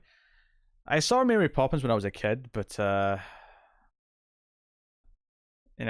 I'm very skinny. You know what I mean? The person from the show. I was gone. I had to get food delivery. It's all right, Bob. Oh, that tile is slacking. I'm gonna moderate again. Shit, I better give you more money to get me off it. Um, yeah, it'll work. You can buy me. I'll do it. Have you seen the movie of The Room where he was the tall guy who gave them the cameras? Oh, you mean the disaster artist? You mean that movie? He was the tall guy getting the cameras. Yes, I have seen that.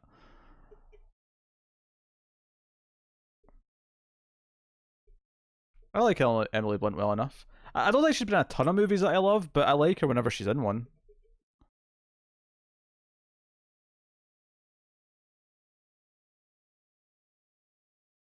You want the glorious Nick Cage trailer really quick? No, right now. I think we're fine. We're having fun chatting.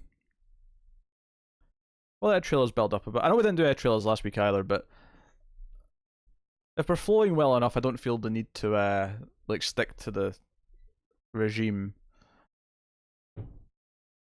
Ellie Blunt really needs to be in more better films. Yeah, that upcoming one called I'm Here or something might be great. Promising role for sure. Exactly, the tall guy from the Disaster Artist. Yeah.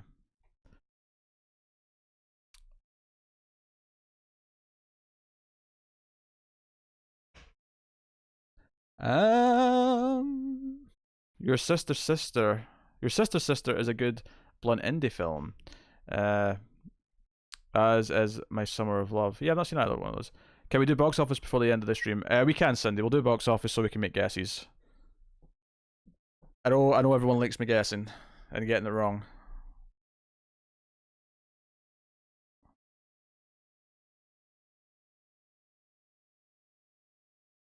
I'll definitely finish the movie I started tonight so that I can do the next catch-up video probably tomorrow. Don't know if I'll actually put it up tomorrow, admittedly. It depends, because I should have a Boys to go up and a Star Trek to go up. So tomorrow's fine in terms of content, but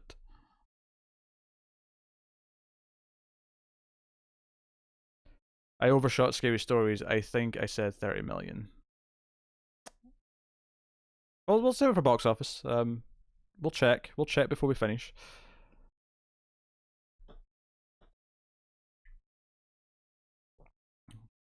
The monster has helped, by the way. I'm definitely not as groggy as I was just before we were starting.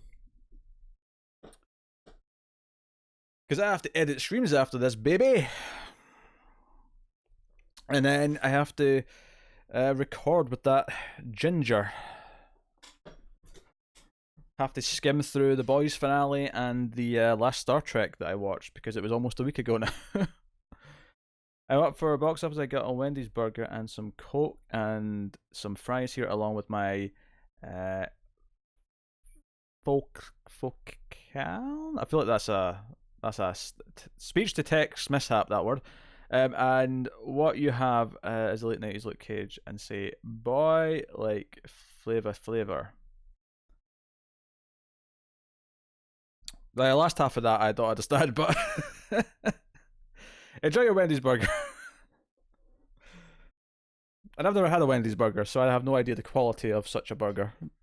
But enjoy all the same.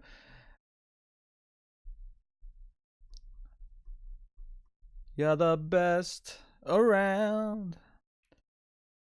Hey Leah, that's the first time I've seen you in a stream. Do you ever have a day off, Peter? Not really. I'll have some nights off if Connor can't record, so I'll just have a quiet night. But no, the answer is no, not really. I really have a full day off. I'm not successful enough yet to take days off. I've come around to Mahershala Ali as Blade after seeing some fan art. I don't feel that strong about Blade one way or the other, so I like him as an actor though, so I was never fussed about it. I was looking at Luke Cage video where Punisher turns, where'd that go? Turns black and he talks like Flavor Flav. Okay. I'm assuming Flavor Flav's a person that I just don't know because I again the phrase Flavor Flav is throwing me off here. Where am I? Pete, have you seen the Korean film Burning, which came out this year? I think you would like it a lot and would lead to a lot of good discussion. No, I have not. Is it a horror film or is it something more for influx? They have square patties. Oh, Wendy's? Oh, that's cool. Square sausage patties are really big in Scotland. I prefer them to regular sausage, and typically it's my favourite breakfast food. Just for a bit of background. Very mushy and very cheesy, and it's amazing. Okay, okay. Not normally a fan of cheese, but the beef ratio is amazing. Okay. You're always hard at work. Thank you. I try. I was actually just talking about trying to do new projects earlier on in the stream, so I need to keep the content coming. Keep all the people happy. I don't care how gay these things are sounding. I stew for the beef. Nothing wrong with sounding gay, Bob. You sound as gay as you want. I like him as an actor. I just thought his age was an odd choice for launching a franchise, but who cares if he's awesome at the role? Yeah. Burn is a goddamn amazing film. More of an influx, sort of a dreamlike mystery. Okay. Okay. Okay, I'm gonna look it up.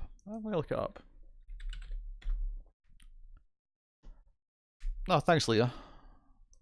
Means a lot. Burning, 2018. 2 hours 28. Directed by Chang Dong Lee. Jong-soo bumps into a girl who used to live in the same neighborhood as him, who asks him to look after her cat while on a trip to Africa. When back, she introduces Ben, a mysterious guy she met there, who confesses his secret hobby. Okay. I love Korean cinema, so I have no qualms about adding this to the watch list. In fact, I'm going to go to Letterboxd and do that right now.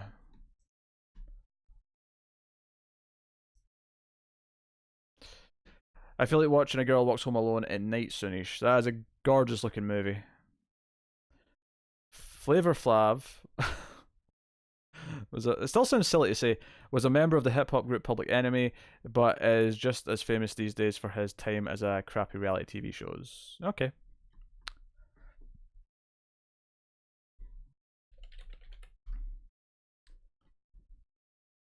Burning. How Pete says Flav. I'm dead. Or is it maybe Flav?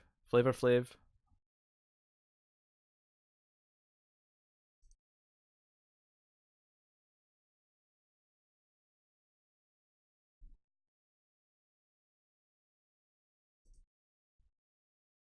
Oh no, not watched. Watch list. Thank you. But you prefer my version. Okay. I've seen it twice. The second time I had a totally different take in the film. A friend saw it I had with a different take to mine. That's cool. How many films do you have on your watch list? I mean, I'm not necessarily good for always adding things to the actual list, but the watch list on Letterboxd is at 99. But I'm sure I technically have way more than that I actually intend to see. There's never enough time. So many movies. Train to Busan is my favorite Korean movie. That is a good one. I love Train to Busan. And it's not that they don't have bad movies. There's so many great ones, and it's all relatively recent. I feel like it's from the early 2000s to now. It's just been such a great era for Korean cinema. You have over 1,000. Damn, devious. But you've seen much less movies than me. Okay, I hope I've seen a lot of them, just to make myself feel better.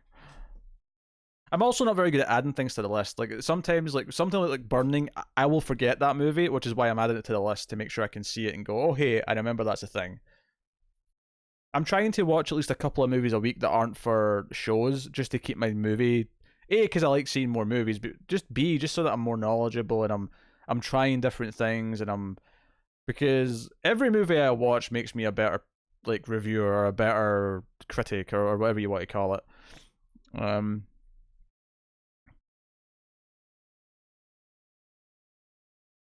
So yeah, that's the plan. I Saw the Devil is Ji-woon's best film though. I Saw the Devil is pretty great. I like it more than Tale of Two Sisters.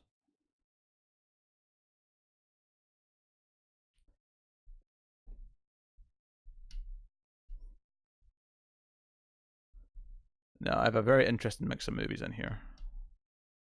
And if Influx ever starts happening again, I can start ticking them off, hopefully. Although I do have to. I mean, I could do more solo reviews. I mean, I've done a few of them in the past. I've been doing these roundups mainly because I put some movies on and I don't necessarily, like when I'm watching what was some stuff I had in the last one. Like, not every movie I put on is like I want to sit and pay enough attention to it so that I can review it like in depthly for like 40 or plus minutes. Oh, hey, bored now with a super chat. Get me out of that shit list spot. Or no, get me out of that spot. Get out of my spot. SS. Okay, I see. You get the top spot again. Board now goes back to the top of the list. Oh.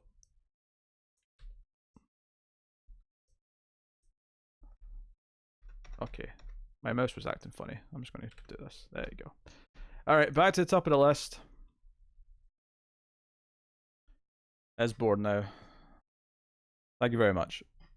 I really like the scripted reviews like Upgrade, but I know there were more effort than some of the others. It's not so much. I mean, I don't mind them being more effort. The problem is that they're a lot of effort and they're very time sensitive. So there's a big pressure to get them done at a very busy time in the week because movies always come out typically on a Thursday or a Friday. And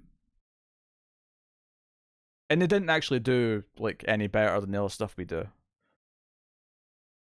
Not that I'd expect them to do it better immediately anyway, but if I'd done those first couple and they did insanely well, it'd be like, okay, this is clearly worth the effort of doing them. But they didn't, so it was kind of like, okay, this is really hard to fit in at this time in the week. It feels like a lot of pressure to get them out in as quickly as possible, which is why I'm shifting to try another scripted content that's not as time sensitive, but hopefully gets some buzz. Hopefully. That's the plan. Maybe I'll even say screw it and try and use some clips. Maybe I'll risk it. The idea being that I can have one of those out like a month or every 2 months, so that I'm mitigating the risk of copyright issues. Has anyone watched The Family on Netflix? I started to watch it today and it was giving me nutty conspiracy theory vibes. I have not watched The Family on Netflix, no.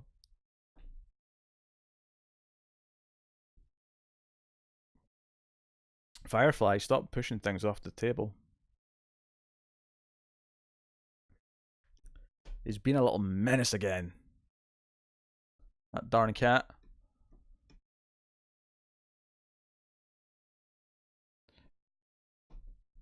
You're the best around. No one's ever gonna take it down. How long have you known that grumpy ginger furball, and how did you meet? Always wondered.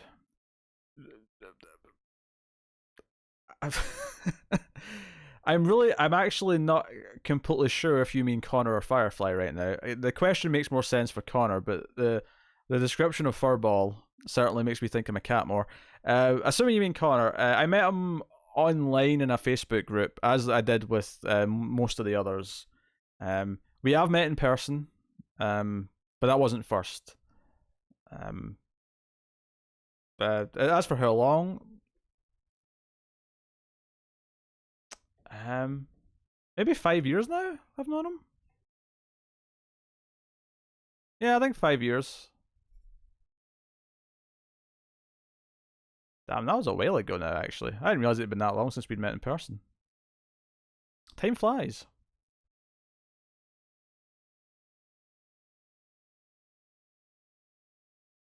That's what I was thinking, Pete. Yeah. Yeah, furball definitely made me think of the cat more, but I can see why you're saying that. I can see why you're saying that.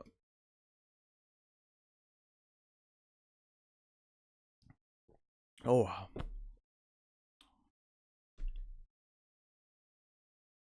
but yeah. That streams after midnight tonight is Nightmare Cinema, which is an anthology film which you can find on Shudder, should you wish to.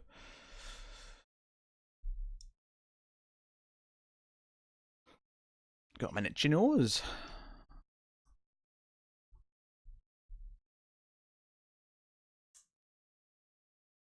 But yeah, so if there's anything, if there's anything that I want to be taken away from all the talk of possible projects today, is just this desire to constantly kind of try new things on the channel.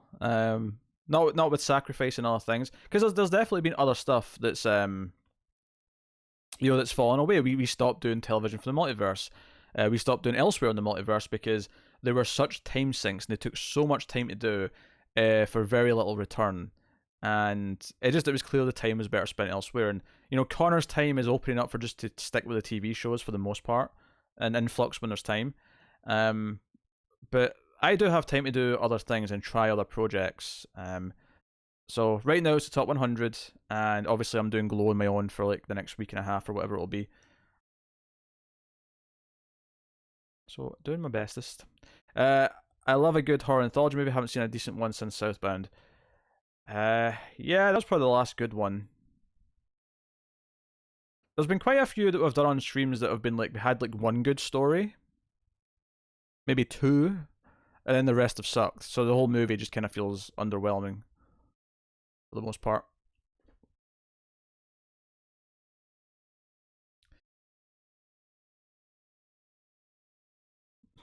What is it, Firefly? You're giving me a stare. What are you doing? Not happy? You want to sniff the scissors? Blu-ray Man 12, welcome to the stream. I don't think you've been here today yet. Just to play devil's advocate, I was not that into Burning, although it has some great moments. The screening of it I went to was introduced by someone who thought it was the best thing ever. Well, that maybe gives me reasonable expectations then, because knowing that not everyone loves it, it means it's not overhyped for me. So I'm not mad to hear someone who didn't love it. That's like me with compared to another Korean movie. The Wailing was one that I was really underwhelmed with, and Tim loved it. Everyone seemed to love it. Everyone I heard talk about The Wailing loved The Wailing, and I watched it and I was just kind of like, yeah, it was okay. Are there any movies that you thought were legitimately good films that yet have no interest in seeing again? And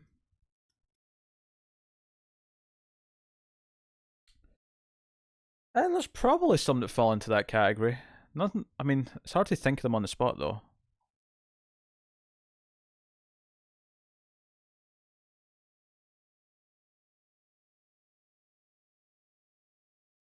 Like I don't know if I ever need to see something like Schindler's List again.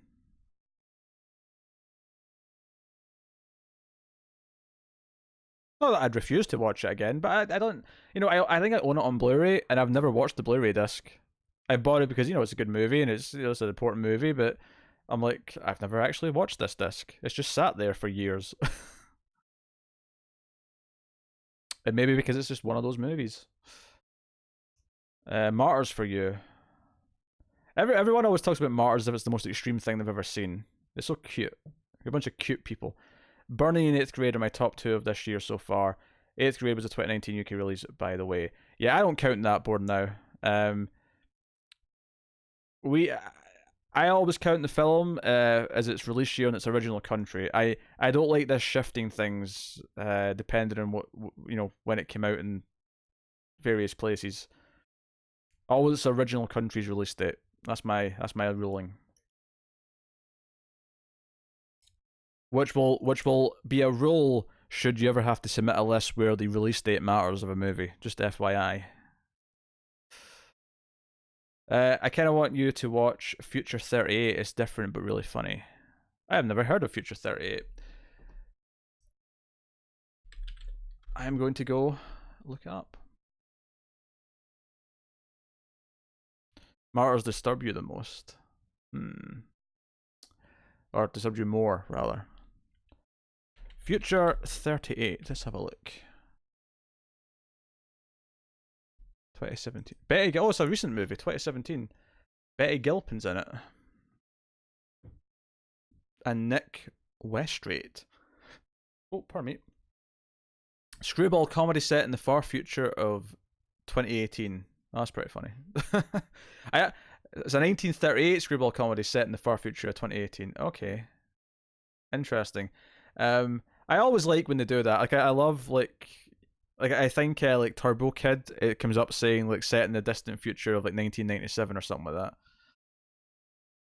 that. I always appreciate that in movies. Yeah, not sure how I would rewatch Mars again, though it was impressive. Yeah, I like Mars. That was good stuff.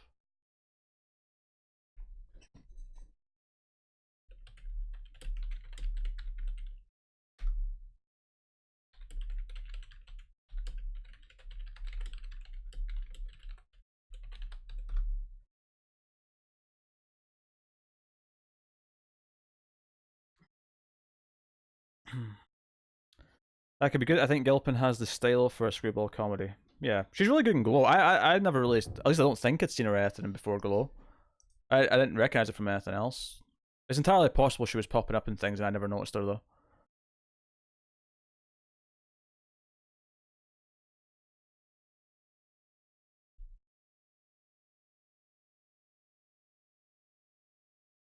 Yeah, she was a character on Nurse Jackie apparently, but yeah, I never watched that. So, oh, she was on an episode of Fringe. Okay, okay, she was on an episode of Fringe.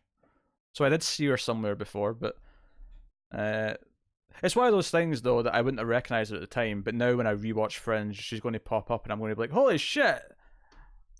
It's Debbie from Glow in this thing." It was because it was like that for everyone who watched all the Batman reviews earlier this year. There was like several actors popping up in like Batman Begins and Dark Knight who, uh, like out of nowhere, I was like, "Oh shit! It's that person from that CW show and this person from this CW show."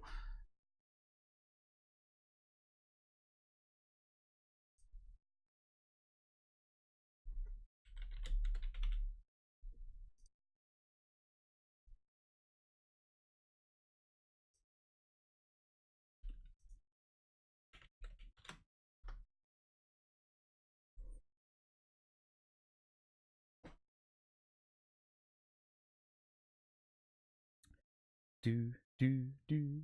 By the way, Pete, I'm pretty sure the guy next to Debbie in the airplane episode 2 is played by the Wiz in that Seinfeld episode and was in Halloween last year.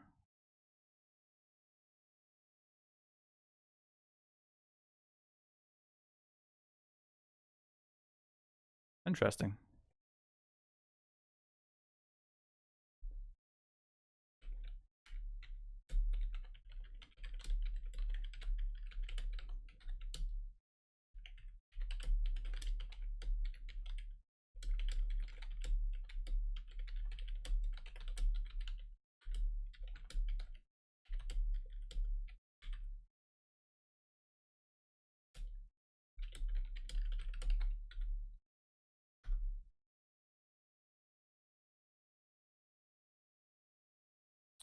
It's kind of cool. Kevin Conroy is finally getting a chance to be in live action Bruce Wayne. Yeah, I agree.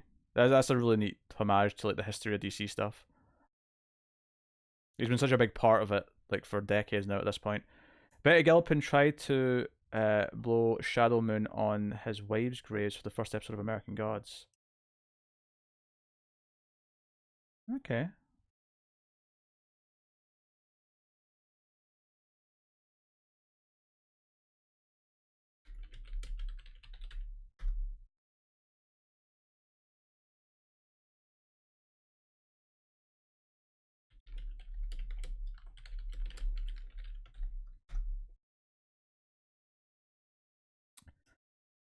Played the creepy dad in Halloween. Could be wrong. Never struck me as someone I recognize, but uh yeah. Okay, so I can confirm. I have just arranged that there will be a review of Our Boys coming late tomorrow. For anyone who was curious about it. I've seen her in quite a few movies since Glow. Unfortunately, most of them are pretty bad. Not her fault. She's great as Debbie.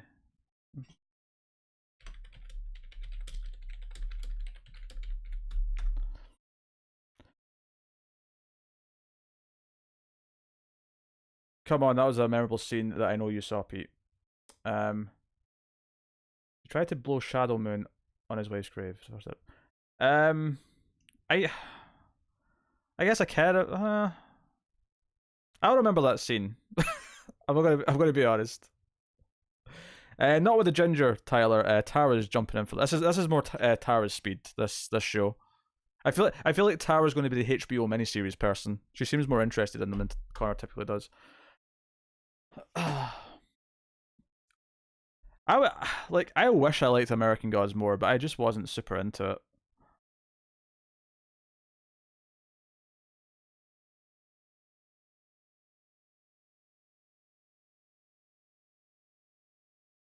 Mako will be pleased. Where's that Mako been anyway? That menace. I've not seen him in a while. Must be busy. That was Toby Husnick's the Debbie, and he was a regular voice actor on King of the Hill. Cora disappointing the fan base as he often does.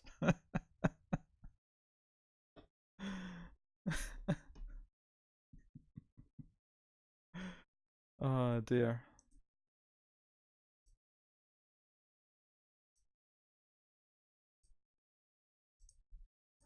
I'm just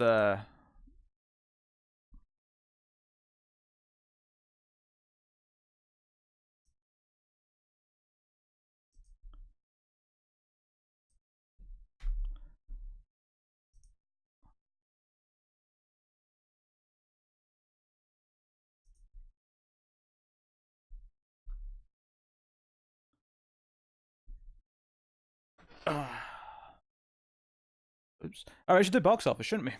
It's that time. It is that time.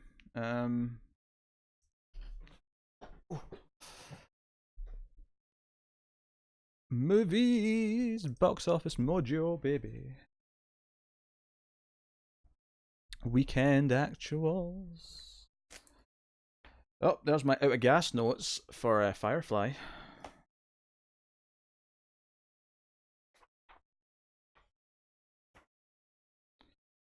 Alright, we guessed for a few things this week. We guessed for Dora the Explorer, or whatever it's called, The Kitchen, and Scary Stories. Does Cara care enough about the Emmys to do a stream for it? He probably cares more than I do. I don't give a shit about the Emmys. And I don't think I can technically watch it live either. I mean, there's probably means and ways to achieve that, but there's no official ways, I think, to watch the Emmys live for me. Yeah.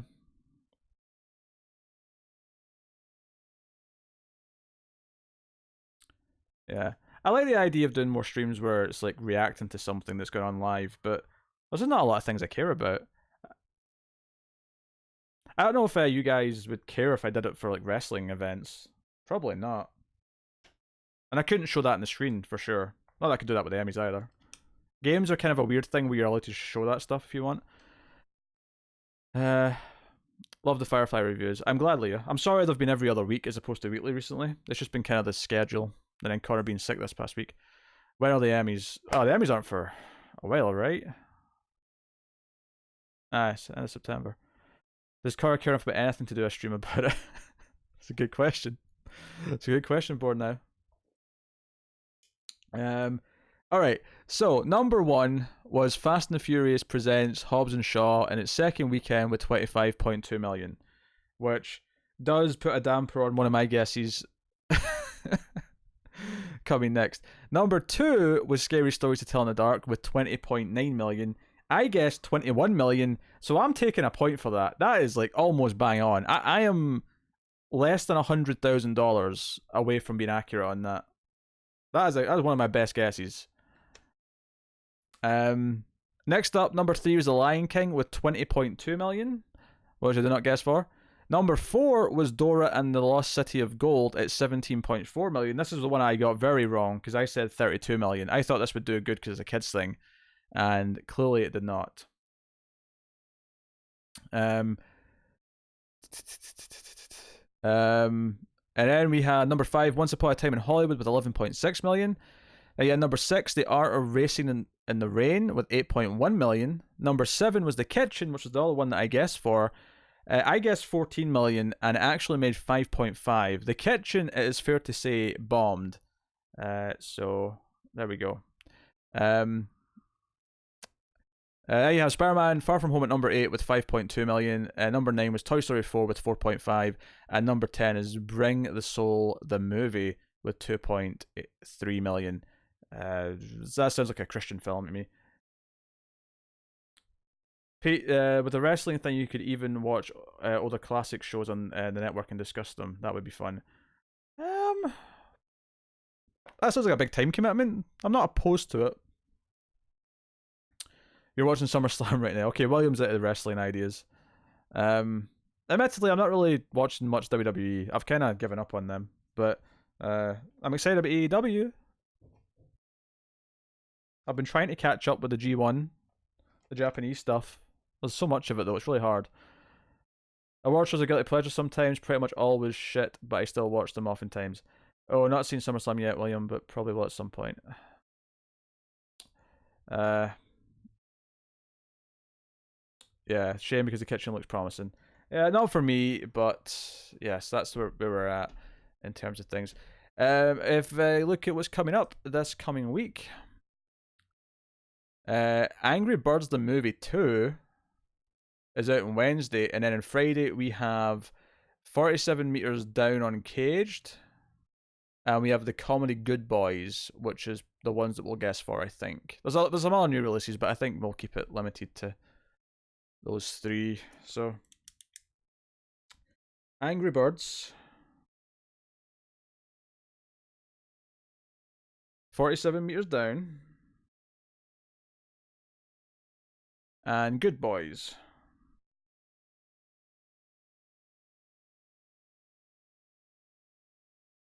The Art of Racing in the Rain is a dog movie voiced by Kevin Costner. I'm surprised it did as well as it did. Interesting. I love some of the Japanese women's wrestling from the 90s. That stuff was world class. Love the promotion called Gira. Interesting. I'm the AEW has been great because it's been introducing me to the Joshi girls, and they're really fun. So if people are interested in a stream while I watch All Out at the end of the month, I'm not opposed to that as a thing.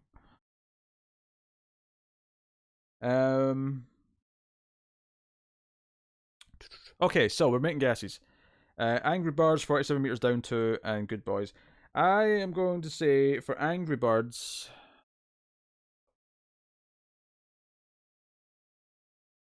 this is hard. I'm going to say 26 million. 47 Meters Down 2, I'm going to say something like 12. Good Boys could kind of go either way. I'm going to say, you know what? No, I'm going to say 8. I'm going to say it doesn't do well because R-rated comedies have not been doing well for a long time. So I'm just going to say no and say 8 million. So Angry Birds 2, 26. 47 Meters Down 2, 12 million. Good Boys, 8 million. That's my guesses. I watch wrestling even when it sucks like you do horror movies. I tried that for a bit, but it was soul destroying, so I just had to stop. I had to stop.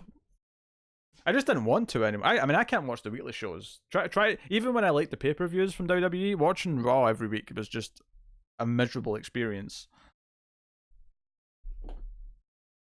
Angry Birds 39, 47 Meters Down 9, Good Boys 11. You're saying 9 for Good Boys. Bored now. Okay, we got our guesses in. We can see how it goes.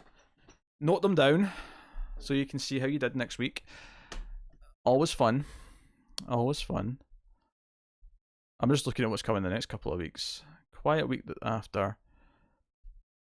Oh, I hope we get Ready or Not around the same time. Oh, I'm going to check that right now. Last minute thing. Do do do do do do do do do.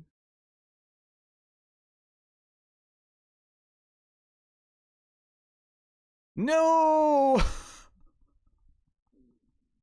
That's a full month, you bastards! Alright, ready or not, it's going to be a home video release. I'm sorry, guys. Oh, dear. Oh, that sucks. I like the look of that one. I bet the goddamn Boy 2 is day and date. I hate it. I hate this bullshit delayed release bollocks.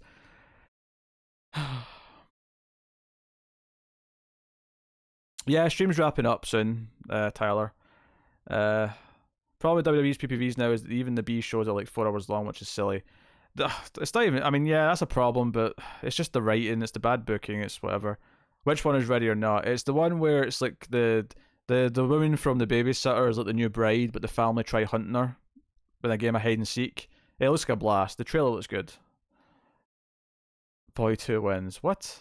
Not Cindy? No. No, no, no, no. No, no, no, no, no, no, no. I admittedly fast forward through large chunks of Raw and SmackDown these days. I think you have to. Samara Weaving, that's her. Babysitter was great. I can't believe I really liked a McG film, but I did. I can't believe I have to wait a month extra for it. I mean, I'm going to wait longer on that because I'm just going to wait until home video now. Because that's when we'll review it.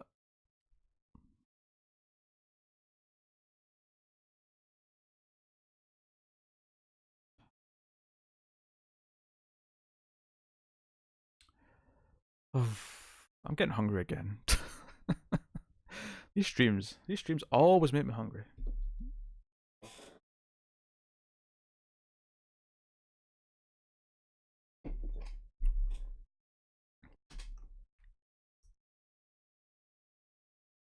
Didn't like Babysitter, but I thought she was good on it at least. Born Out. Your taste is starting to become very, very skeptical. Skeptical? Suspect. What we really need is more Jessica Roth. I agree. Jessica Roth is a gem and should be cherished and be put in lots of things. NXT doesn't have that problem board. Their shows are 5 matches and 2.5 to 3 hours at that. Deliver every time. Yeah, the NXT's takeovers are pretty good. I still can't be bothered ever watching the weekly show though. There's just too much wrestling. I'll watch the best of it, and I'm genuinely quite excited about AEW. I am. I've enjoyed their 3 shows so far. Double or Nothing especially was fantastic.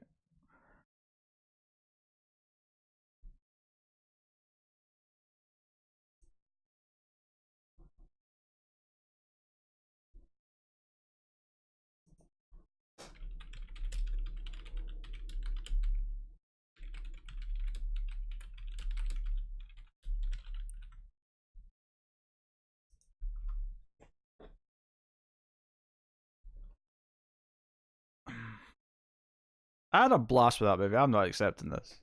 Not as good as Happy Death Day. If we're comparing their movies, Happy Death Day is a better movie, but and I think we got them around the same time actually. I think those were both the same Octoberthon. To tell you how not current I am, Edge was my favourite wrestler. I've legit not seen anything since he retired. Babysit was great. I can't blame you. Wrestling's bad a lot of the time. Is the problem. Well, WWE's bad a lot of the time.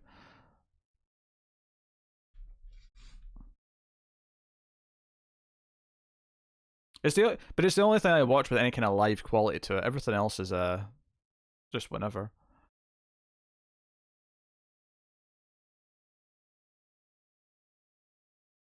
I just have to say your reaction to the name Millicent was fantastic. Oh, and Twilight Zone. Yeah, that's a stupid name. It's a stupid name. It sounds like you're talking about. It sounds like because of inflation, we don't have it anymore. But there used to be like a like something below a cent. So there was a millicent. You got 100 millicents and a cent. I watch a lot of baseball for my life fix. Got to run though. Glad I caught the stream. No worries, Tyler. You have fun doing whatever you're doing. because I'm about to leave and go and edit streams, so you guys get a nice healthy Screams After Midnight episode for your Monday evening fix. And hopefully you enjoy said streams.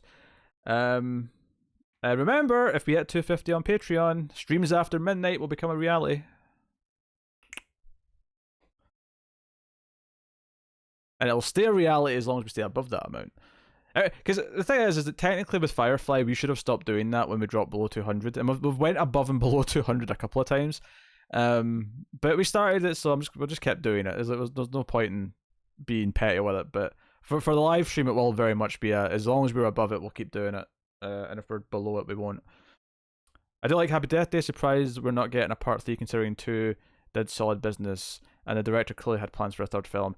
Well, that's the thing. It didn't do that well. Nothing compared to the first one. And the director's flat out said that unless Netflix want to fund it, there's 14 episodes of Firefly, Cindy. Don't give me that sass.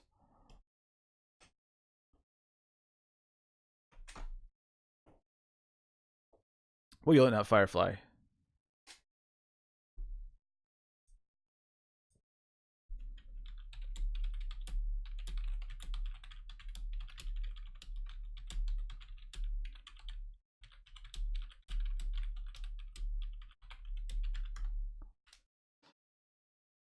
Take my love, take my land, take me where I cannot stand. I don't care, I'm still free. You can take the sky from me. Take me out to the black, tell 'em I ain't coming back. Burn the land and boil the sea. You can take the sky from me. There's no place I can't be since I found serenity.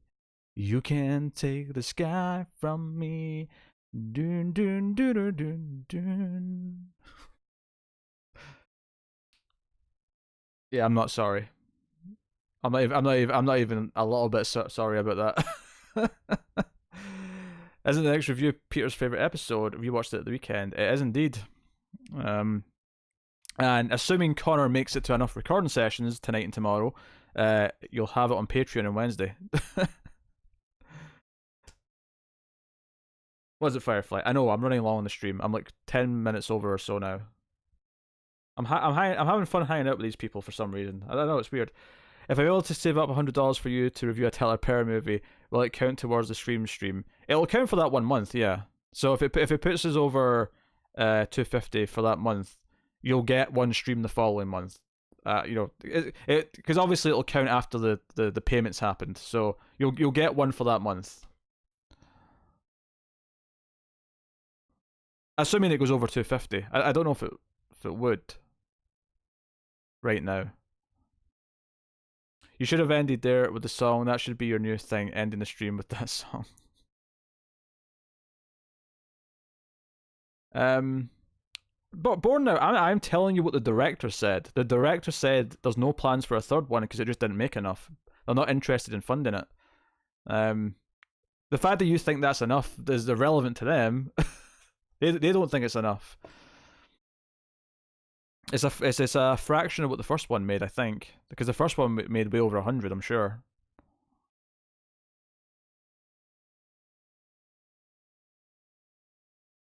But yeah. So you want me in the Firefly song every stream? No one knows what it's like to be the bad man, to be the sad man behind blue eyes. I'll do that again, but I'll try and sing it in a Scottish accent for some contrast. No one knows what it's like to be the bad man, to be the sad man behind blue eyes. It's hard to, I'll be honest, it's harder to hold notes in my own accent for some reason. Like, I find it easier to change accent for singing. Giles did sing that song in season 4. I believe it was in Where the Wild Things Are, the episode. Happy birthday to you. Oh, I already read that one. I meant.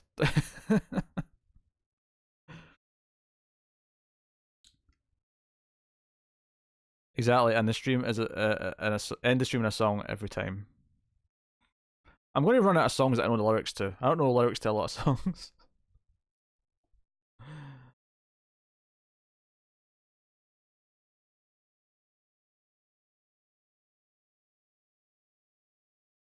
Take on me, take me on. I probably got that the wrong way around because I know he switches it. I was going to really scare you there by like building up to the high pitch bit. But I'm not even going to try. I'm not even going to try. All right, this stream is ending because it's time to end this. I've got work to do, content to produce, and probably some snacking to do. Yes, the episode where Riley and Buffy nearly shagged themselves to death. That is literally the premise of that episode. It has one of the funniest spike scenes in it though. There's a spike scene in that episode that always makes me laugh.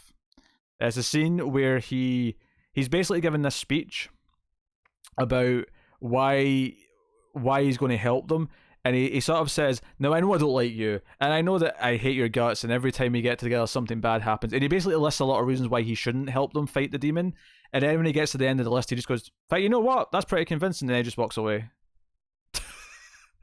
It's such a funny scene.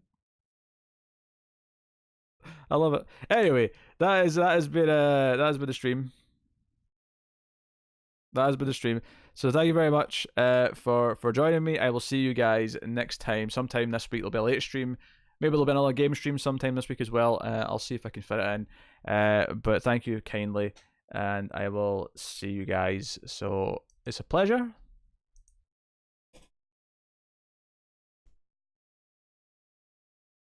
Actually, why am I doing that salute? I've got the Lithgow here. I should do the Lithgow salute.